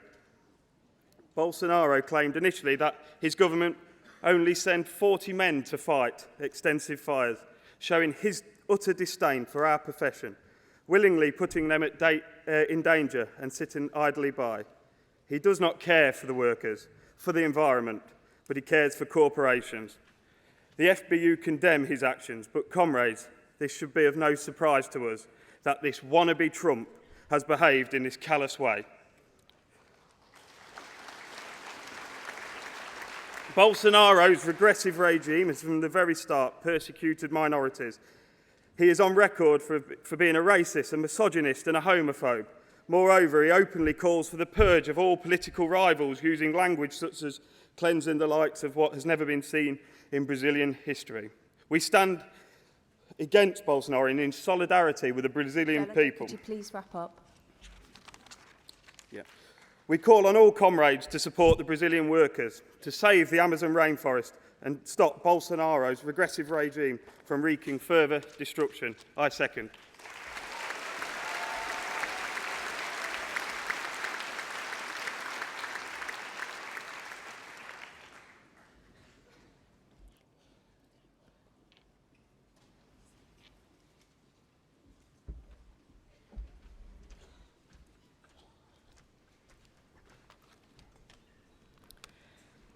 My name is Joseph Gayuba. I'm speaking on behalf of Copeland CLP. I'm a proud energy worker and a member of the GMB.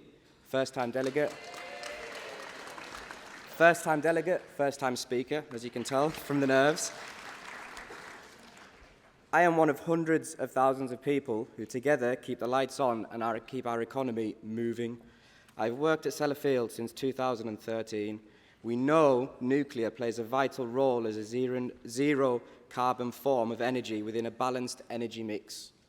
GMB analysis shows that 37,000 people are employed directly or indirectly by nuclear power in the UK, and nuclear accounts for 43% of all jobs within the low-carbon electricity generation sector. Copeland makes up about 10,000 of these jobs. Conference, this is about more than just statistics, though. This is also about people and their livelihoods. Where I live, Moorside comes up more on the doorstep than Brexit. Honestly, it's true. And when it comes to areas of Cumbria, like mine, these are the best paid jobs by a long way, and without them, our local economy will collapse. So I know the challenge this presents for workers in higher carbon sectors. Striking miners in the 1980s weren't just defending their jobs, they were defending their communities. It is essential that we take our energy workers with us on this mission to a low-carbon economy. I joined my union before I joined Labour, and I've been inspired by Jeremy's policies on workers' rights, investing in communities, and genuine socialist values. To get him into Downing Street, we need to win seats like Copeland and get that seat back from the Tories. So please support Composite 16.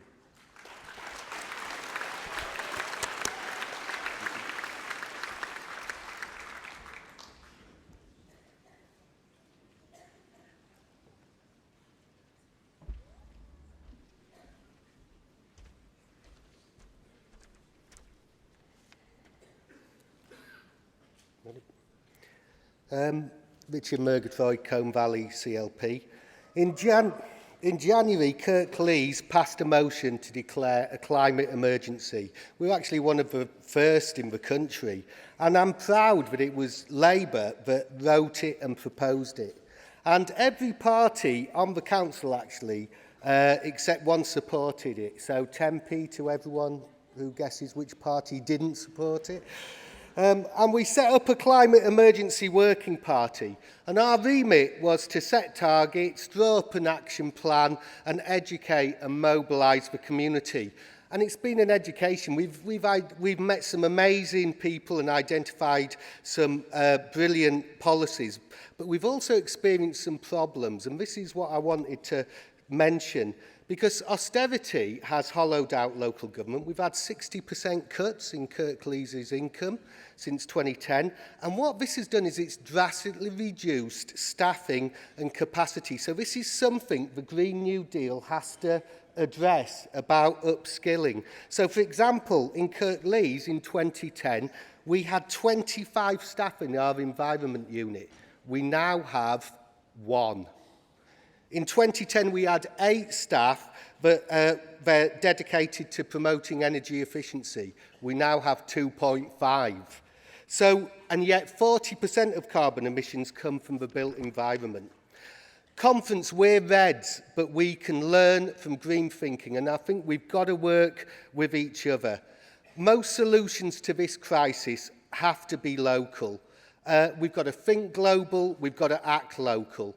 And we also have to think holistically. We're all interconnected. We are just part of a web of life on this planet, just one species among many. So I don't know if anyone's mentioned it, but species extinction is as important a part of this crisis as any other. Delegate, could you please make your closing remarks? So social justice, environmental justice, but we're not going to get that unless we re-empower our local councils and our local communities, because they are going to lead the way. Before I take the next speaker, I'm just going to take the next round of speakers. So could you pop your hands up, please? I'm going to take from over here at the moment. There is a delegate at the far right over there. She's got a red t-shirt on and she's waving at me. That's great. There is a delegate here in the purple shirt and a red tie. There's a delegate here with a black top and amazing earrings. Very jealous. There's a delegate there in a blue and white check shirt. It's waving. Yep. Is that blue and white? It's hard to see, I'm sorry. It's very lovely. There's a delegate here in with glasses. How many more do you think I can take?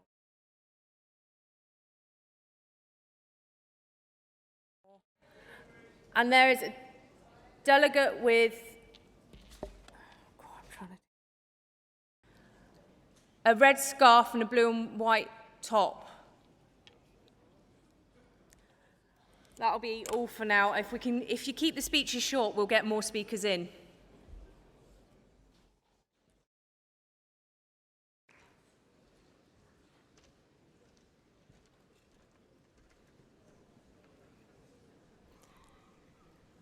Kate Laycock. I'm here with Labour International CLP.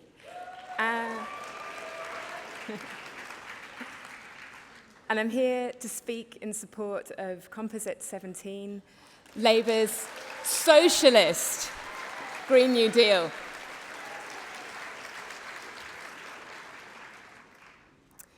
So in 2030, my son, Stefan, he's going to be 15.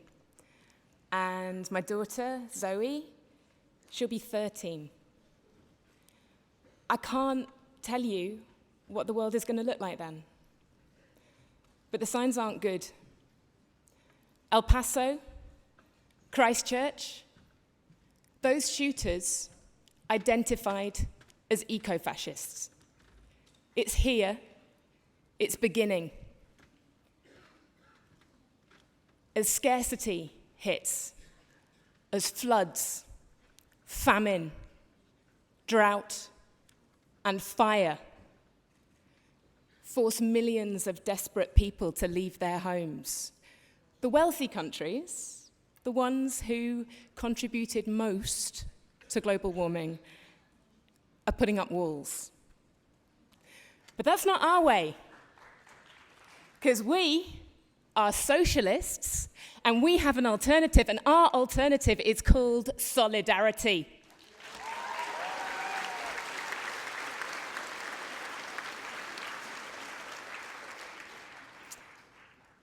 So, whatever the world looks like in 2030, of one thing I am sure, and that is that if we implement this radical economic transition outlined in Labour's Socialist Green New Deal, then there will be one country in the world that will be a point of light.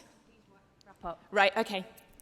Because we will have shown that if you put workers and unions at the heart of your transition, then you can make a world in which the economy is run not just for the many. Hang on, I've got myself confused.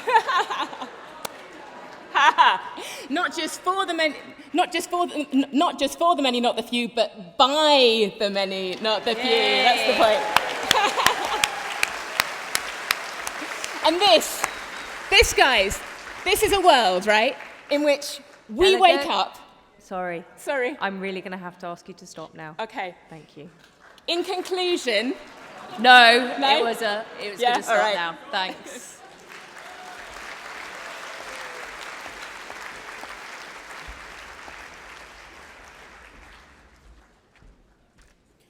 Thank you, Chair. Conference. Andy Hurd. Thank you, Tosh. Andy Hurd, Vice President of ASLEF, and we're speaking in support of Composites 16 and 17. We recognise that there is a difference between timescales and aspirations there, but we've seen an awful lot in the FPU motion that we'd like to support, and we'd thank them for that, for putting that in the composite. Also want to welcome Rebecca's comments today, especially around what new jobs the Green Deal can deliver. And we want you to note as well decades of ASLEF policy, where we've had we want to promote that modal shift to rail, where we get that freight traffic moving and get the industry within Great Britain working for working people in communities around the country. And in light of that, I'd like to say a big thank you to the Welsh Government under Mark Drakeford, who we've had a good communication with ASLEF. And we've been working closely with them, and we will continue to work closely with them to deliver a rail infrastructure in Wales that is delivering for communities in those deindustrialised areas. Climate change will affect every living being on the planet, and you can be sure it's affecting the working people and the poorest the most. Just a couple of weeks ago, the Bahamas saw the strongest hurricane to have ever hit the islands. It was the second most powerful Atlantic storm on record.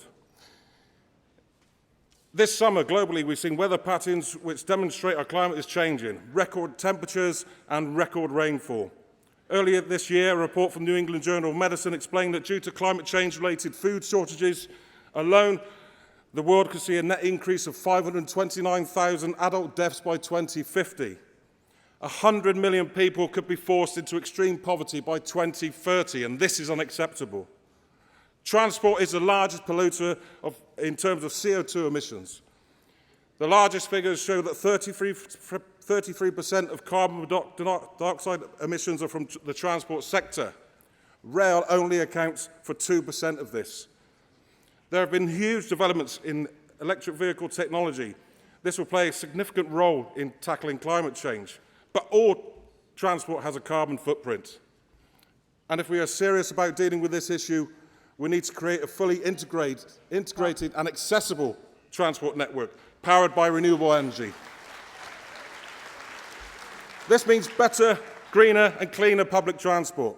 This means more freight on our rail and waterways. This means better regulations of buses. But comrades, I'll end with this.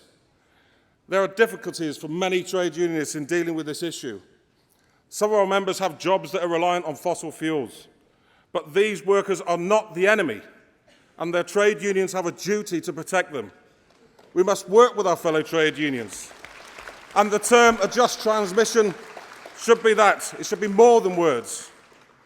Let us always make sure that whatever we do to deal with climate change, we bring the working people along with it. Because this challenge, we can only face it if we are united. Thank you.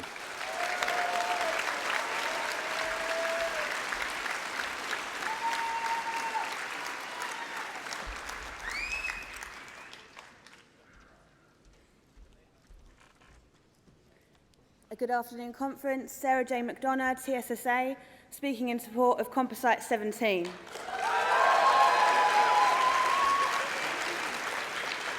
Comrades, the conversation around our planet's climate has changed rapidly over the past few years. We have accepted now that we are in the midst of an emergency, not just a change. The last 150 years of human activity, mostly in industrialised countries, has added a huge amount of harmful gas to the Earth's atmosphere. I'm a councillor in Stevenage, where we recently passed our own climate emergency plan.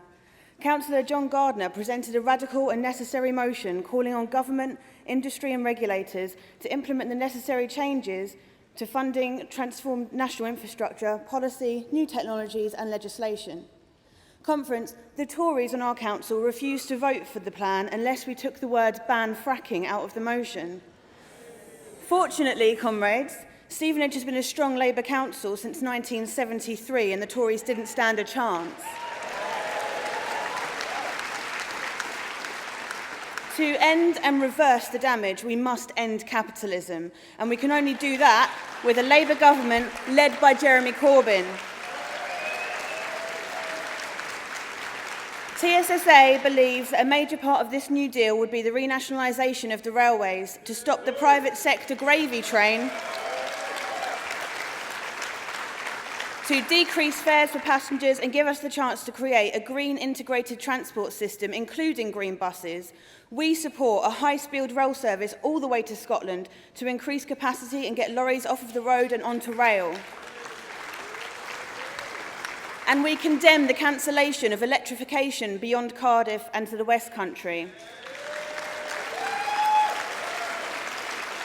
Comrades, the railways have been used as a money-making plaything by the likes of Branson for too long, pricing ordinary working-class people out of decent service and forcing them onto the roads. Enough is enough. Renationalise it. Please wrap up. Comrades, this is it. We are the last generation who can stop this. After us, there is no hope for reversal. Let's make the Labour Party the party of green global revolution. Please support Composite 17. Thank you. Before the next speaker comes up, I'm just going to take my last section, and I am only having time for 2 more speakers here. If that's okay. I'm going to take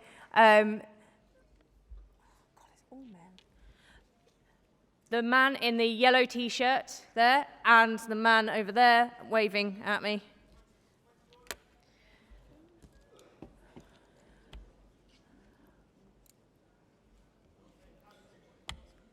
Thank you. I'm sorry we're running over time already. I would take more speakers if we could. Kay Mitchell, Southend West, first-time delegate and speaker. Proud to be a newly elected councillor on Southend Council with a Labour-led administration for the first time ever.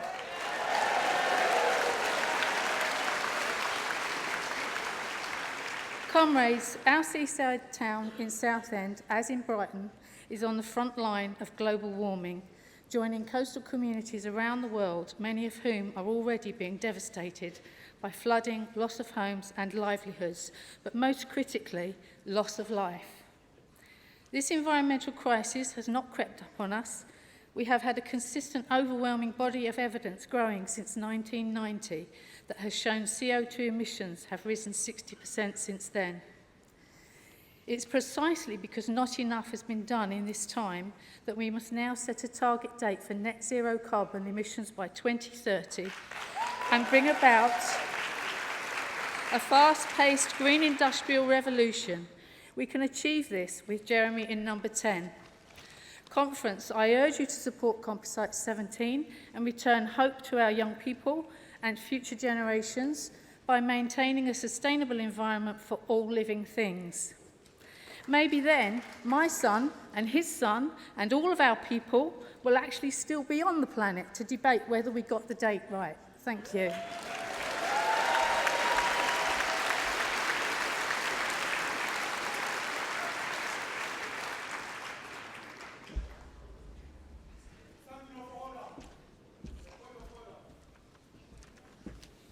Just let the speaker speak first, please. Yeah, thanks, Chair. Steve Turner, Unite, proudly speaking in support of and without any contradiction or accommodation, Composite 16 and Composite 17 in this debate. Conference, we recognise that climate change is one of the biggest challenges facing the future of humanity. We also recognise that it's about us, It's about the here and now, and it's not just a fight for the young, as proud as we are of them leading the charge and striking for a future, but climate change conference is a class issue. And as trade unionists, we're at the centre of this debate inside our party, in our workplaces and across our communities.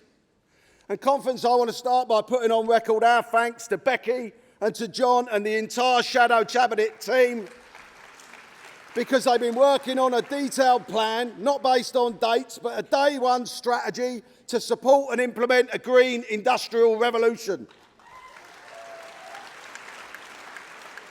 Conference, our members build cars and aeroplanes. We make steel, cement and ceramics. We refine fuel and we generate our energy. Our members drive buses and lorries. We build homes, we crew aircraft and we keep our airports running. All in the front line of the climate change emergency. All demanding that working people in our communities are at the forefront of a just transition in the debate to a Green New Deal. We share our planet, we breathe our air and we care about our future. And we recognise that climate change demands a new economy. It demands public ownership, environmental reparations, including the free transfer of green technology to the developing world.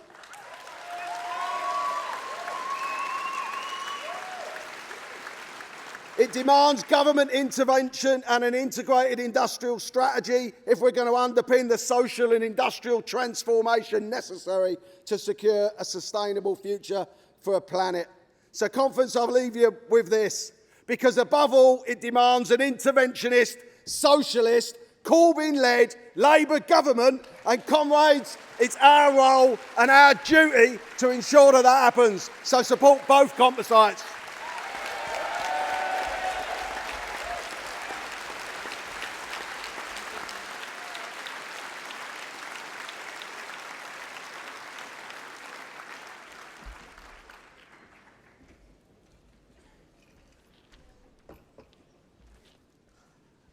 Ken Penton, speaking on behalf of CERA, Labour's Green Socialist Society. Time is running out to save our planet. We can't leave this to future generations. Children who organised and took part in the school strikes around the world need us to act now to save our planet and save their future. Ecosystems are collapsing. People are dying in the global south now.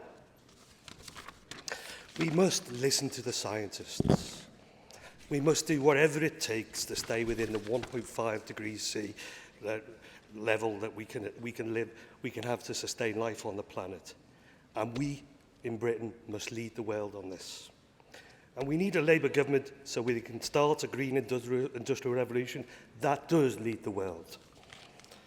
We need a bold and comprehensive plan to rapidly phase out fossil fuels, to repeal Tory legislation which commits us to maximising extraction of oil and gas from UK territorial waters, and to shift from supporting renewable energy and energy efficiency, not industries causing climate change. Friends, we need to leave the carbon in the ground.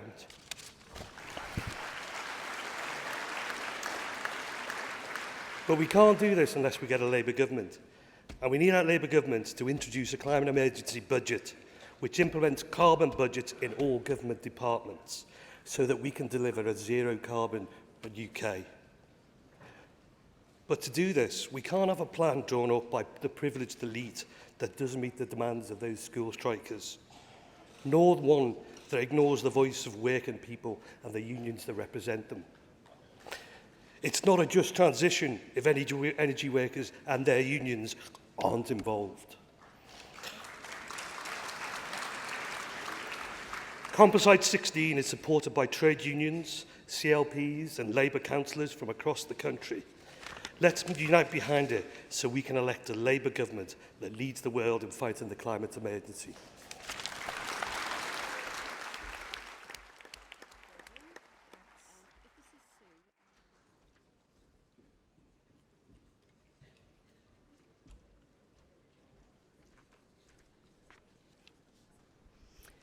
Casey Carver from High Peak CLP, proud Unite community member, first-time delegate, and speaking specifically on Compass 16. I used to be a scientist, and I understand that we have an almost impossibly ambitious task to achieve, but one we can't fail in. Passion and commitment are essential, but they're not enough without a comprehensive, world-leading plan, which this motion calls for. We need to call on our best experts, not just scientists, but economists, social scientists, etc., to work together to draw up a smart plan that is embedded, like Brighton Rock, in all our Labour Party policies, practices and projects. A plan that all members of the movement, yes, CLPs and trade unions, of course local councillors, can, as a united front, implement with confidence and determination. Some unions, you've probably been informed, are not authorised to support Composite 17, but the two motions are not mutually exclusive. I call on Conference to vote for both. What a powerful signal that would send out. Thank you.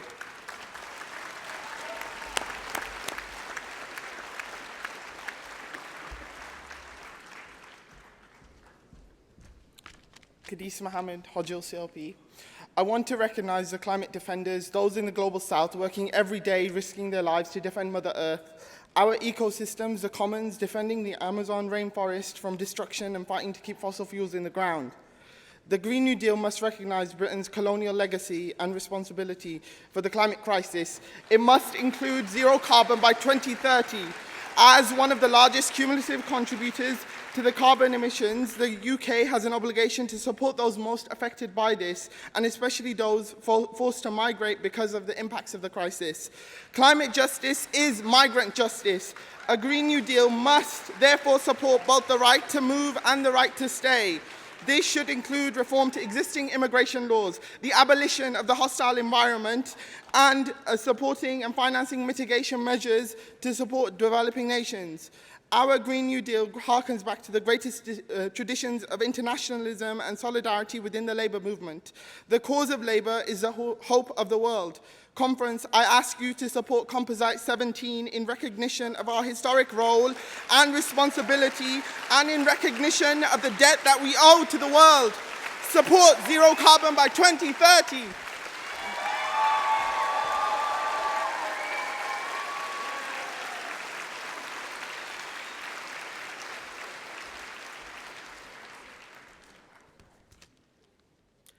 Neil Derrick, GMB, supporting Composite 16. Conference, the extent of the common ground and agreement between these two motions is to be applauded as one of the most positive developments that has emerged this week, genuinely. The main difference, of course, is that Composite 16 calls for a plan to lead the world in tackling climate breakdown, but does not focus on zero carbon emissions by 2030. Why not? Because there is no credible plan for achieving zero carbon by that date. We've asked for one, it doesn't exist. So radical it may be, attainable it is not without such a plan. What we do know, Delegates, sorry, Speaker, I'm just going to ask you to pause. a Delegates, please, can we not have any of that? We have listened to everybody so far, every speaker with respect.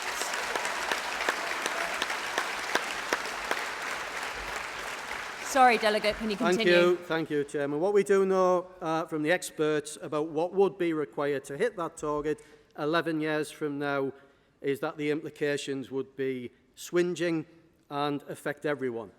It would require the confiscation of all petrol-fuelled cars still on the road, the state rationing of meat, limiting families to one foreign flight every 5 years, the closure of whole industries.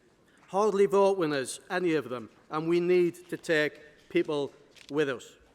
The working people GMB represents, who we speak for, the energies who delegates say you want to listen to, our gas engineers, our steel workers, and many thousands more, would look at a 2030 policy and rightly worry about the implications for their jobs and livelihoods. That's why we need a It might be an inconvenient truth for some people, but I'm afraid that's the truth. That's why we need a properly planned, just transition, so that working people can look ahead to the green future with hope and not fear. Conference, there are so many ways to tackle the climate crisis and still lead the world. Motion 16 sets them out and allows the vital conversations between energy unions and climate campaigners to carry on beyond this week in a bold, inclusive, but in a meaningful way. Support Composite 16.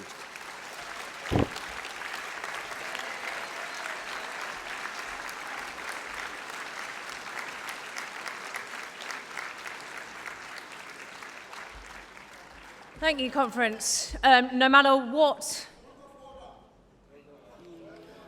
I'm sorry, I think my colleagues had heard your point of order, and actually it's not ruled in order as a point of order, so I'm not going to take it. You can do it, but also tell me what code in the standing orders it is actually in violation of, please.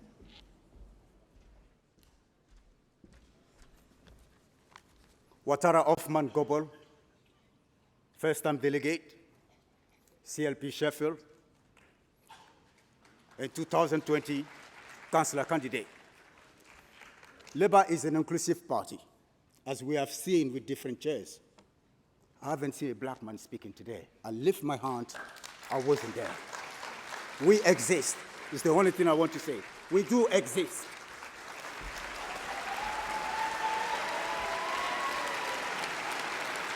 Delegate, thank you for your point of order. And as the first East Asian woman ever chairing conference, I understand the importance of representation.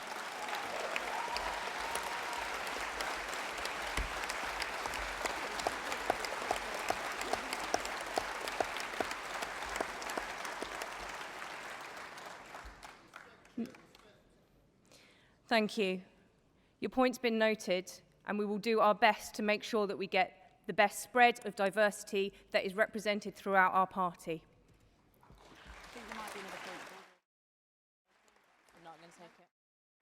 Before we go to the votes, we are lucky enough to... We can take the point of order, but please make it quick and reference specific standing orders.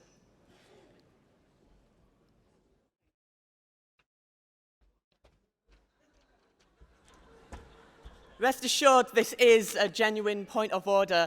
I'm not briefed on the actual numbers of which numbers are which. But in relation, point of order, the last speaker was defamatory towards Composite 17, and I know in law defamation has a certain standing. I'm sorry, it's not a point of order. He wasn't defamatory. He just raised a different point of view, perhaps, to the yourself. Jobs that will be lost will be replaced with green jobs. Delegate, I am going to ask you to sit down. Thank you. Right, we're going to move on now. Before we move on to the votes, I would like to invite the Shadow Environment Secretary, the fantastic Sue Hayman, to address us all, please.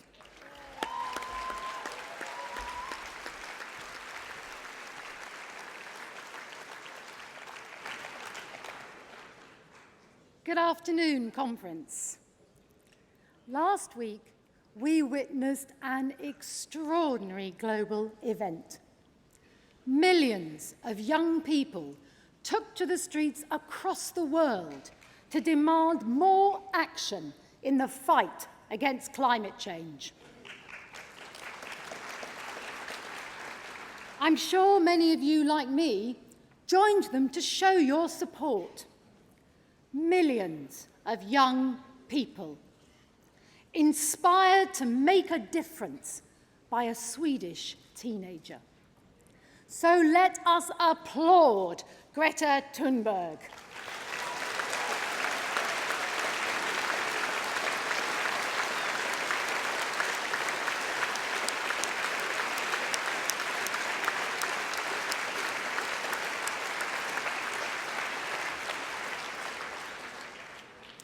On March 26th this year, I stood up in Parliament and I called on this Tory government to declare an environment and climate emergency. They refused. They said they are doing enough. Well, they are not.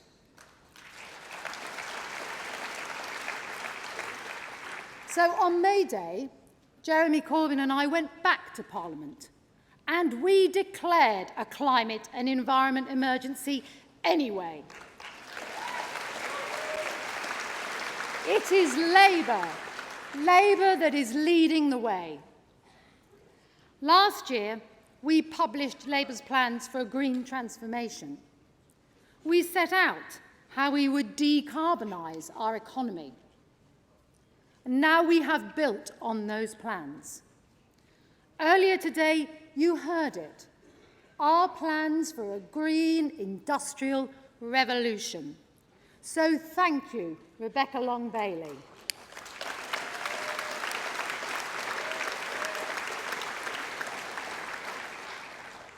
And in these debates, we've heard more of your ideas and aims. But I have been working on another revolution. A revolution in food and farming. It is an essential part of our effort to combat climate change. Agriculture contributes nearly 6 million tonnes of carbon dioxide to our carbon footprint, and a much higher proportion of other greenhouse gases, like methane and nitrous oxides. Now, land use offsets some of these emissions, but our chosen diets, our food packaging, and food wastage contributes more again. Food waste. Food waste. A symptom of a billion-dollar industry astride a broken system. A system which leads to food banks. Do you remember what Boris Johnson said about food banks? He said, "When I was running London, I set up loads of food banks. They are fantastic things." Well, let me tell you, Mr. Johnson, food banks are not fantastic. Food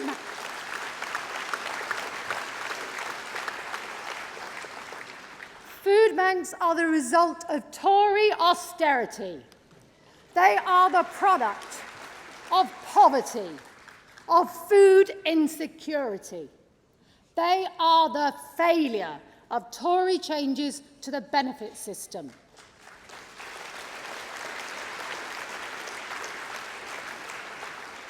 They are late welfare payments.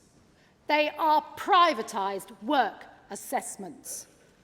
And they are a punitive, heartless sanctions regime.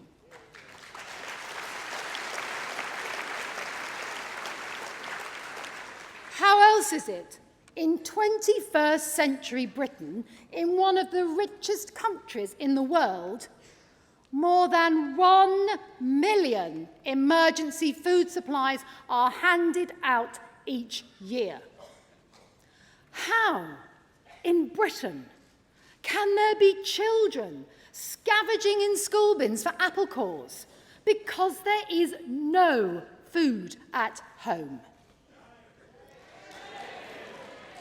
How can people with malnutrition be taking 200,000 hospital bed days each year? Hospital admissions for malnutrition have trebled under the Tories and their Lib Dem coalition partners.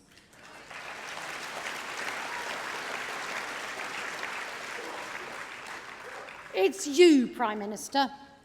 Tories did away with child poverty targets. Tories won't monitor hunger. And they have no strategy for food security. Just a taste for chlorinated chicken. Healthy food is not a luxury.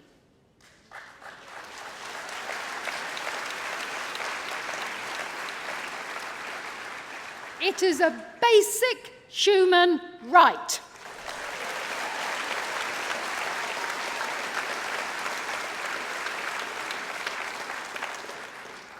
Today, I am announcing that the next Labour government will introduce a right to food embedded in UK law.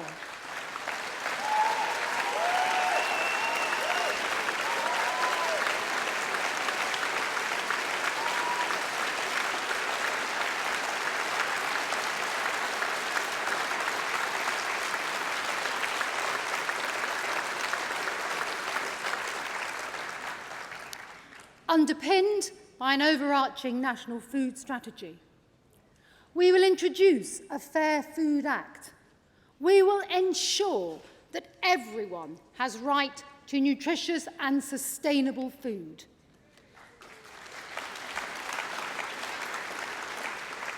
And that means that everyone is able to feed themselves. Sufficient income, reduced living costs, social welfare, a real living wage.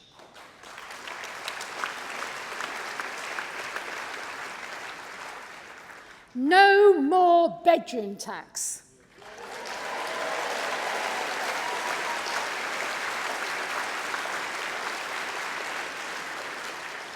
An uprated carers allowance.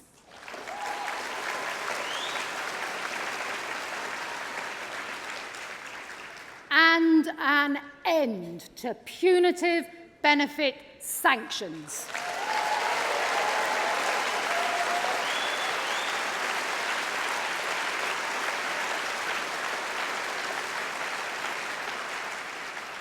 Because what kind of barbaric society punishes someone for missing an appointment by making their children go hungry?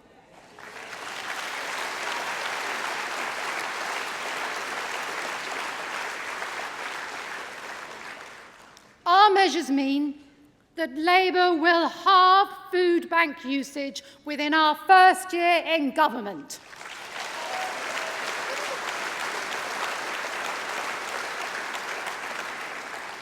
And we aim to end the need for food banks completely within 3 years.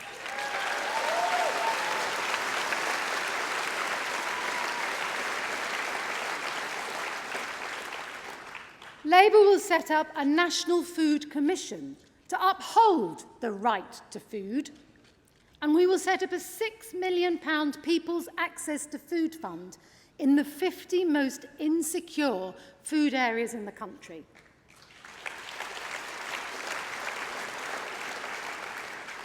And we will ensure decent pay and collective bargaining for food and agricultural workers.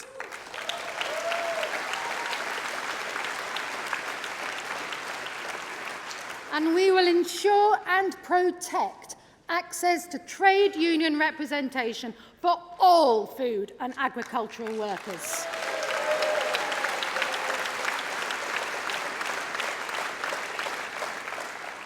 Conference.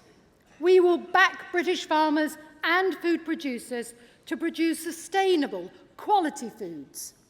We will not allow a no-deal Brexit to flood the UK with imported food produced to lower environmental, social or animal welfare standards.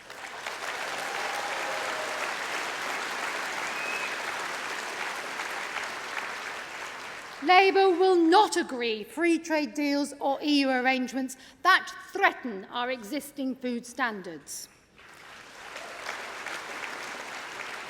We will stand up for our nation's food security, our nutrition, our environment, our public health, and our farmers, the bedrock of our rural communities.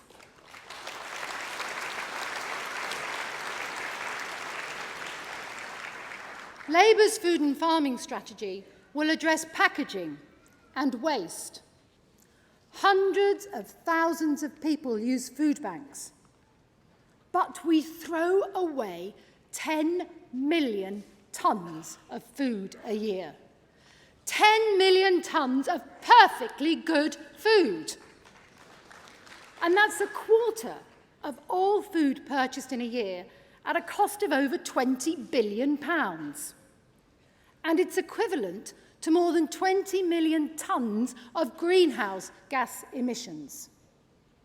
So we cannot tackle climate change unless we sort out our food systems. A Labour government will commit to net zero emissions from farming and land use. The scope for carbon storage on agricultural land is huge.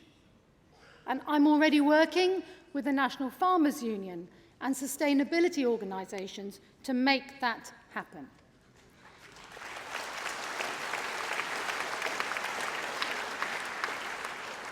And I've also put animal welfare rights at the heart of Labour's approach.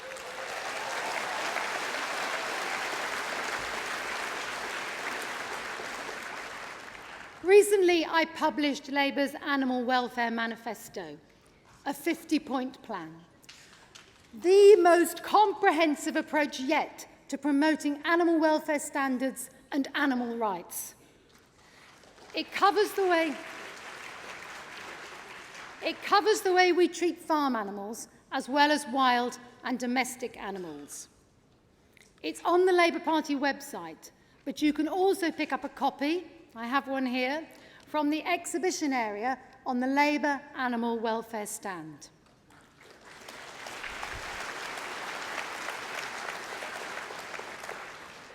But conference, let me leave you with this. When someone tells you that all political parties are the same, you tell them this. A Labour government will never let our children go hungry.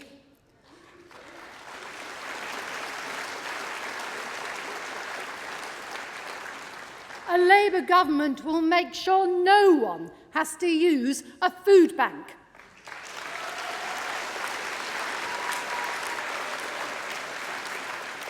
Because every single person has a right to decent food.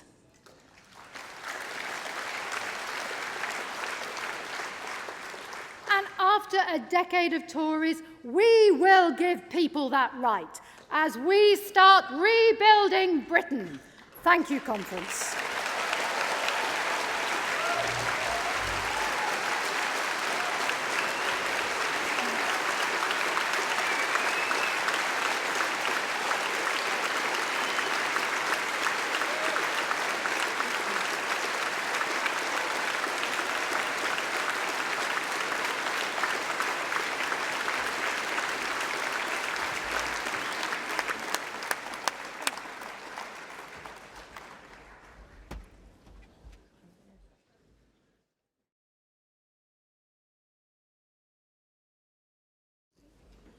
You want me to say that?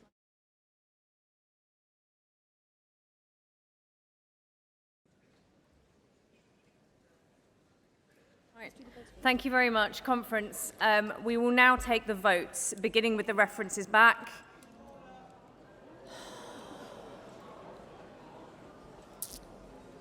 I'm going to ask that every point of order speak with the stand just there, just to check that they are actually valid point of orders from now on.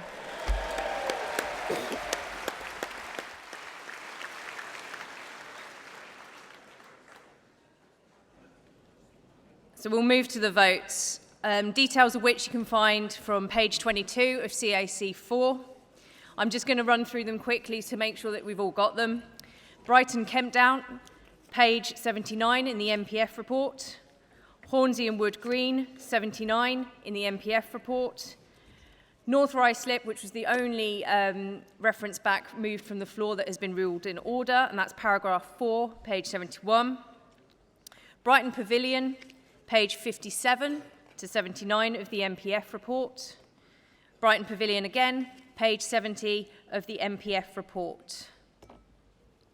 So could I ask conference, please, to vote on these references back? Do I take them in?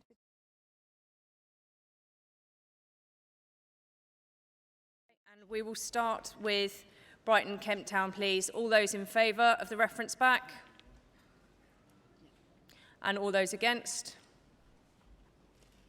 That reference back is carried. Yeah. That reference back is carried. Hornsey and Wood Green. All those in favour? All those against? That reference back is carried. North Ruislip, paragraph 4, page 71. All those in favour? All those against? I'm spotting a pattern. Brighton Pavilion, the first one, page 57 to 79. All those in favour? All those against? Thank you very much. And now on to the motions. And the first motion we'll be voting on is Composite 15, Corporate Governance. All those in favour? All those against? It's unanimous.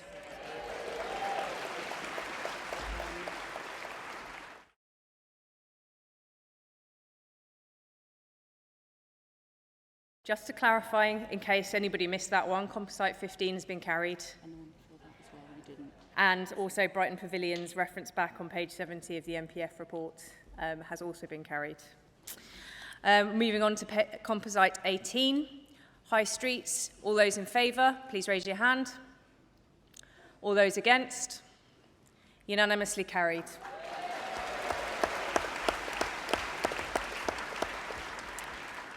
Moving to Composite 17, Labour's Socialist Green New Deal. All those in favour? All those against?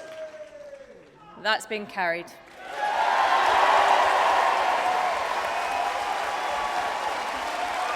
I can't see that statement very well. Has the wording's come up?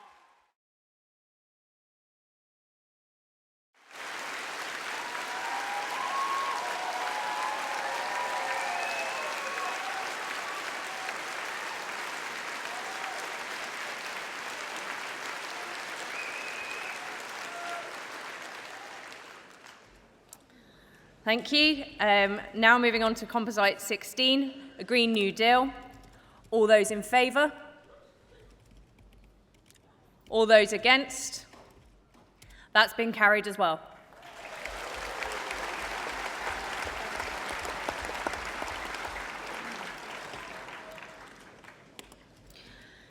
Moving on to the emergency motion on Amazon fires. Could I see all of those in favour, please? And all of those against? That's also been unanimously carried.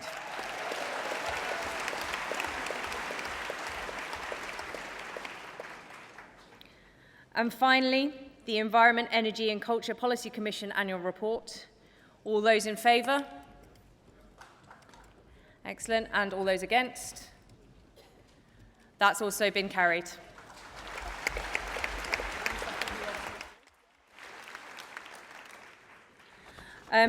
Conference, before we adjourn, I just have something to read out following the decision of the Supreme Court this morning.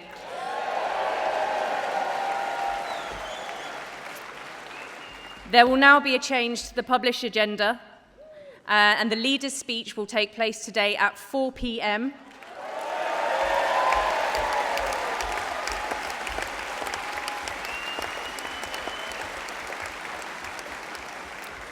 And conference will then continue to the agreed timetable tomorrow. The CAC will formally present a report at the open of today's afternoon session, which will begin at 2:30. Thank you, conference. Thank you. Yep, that's it.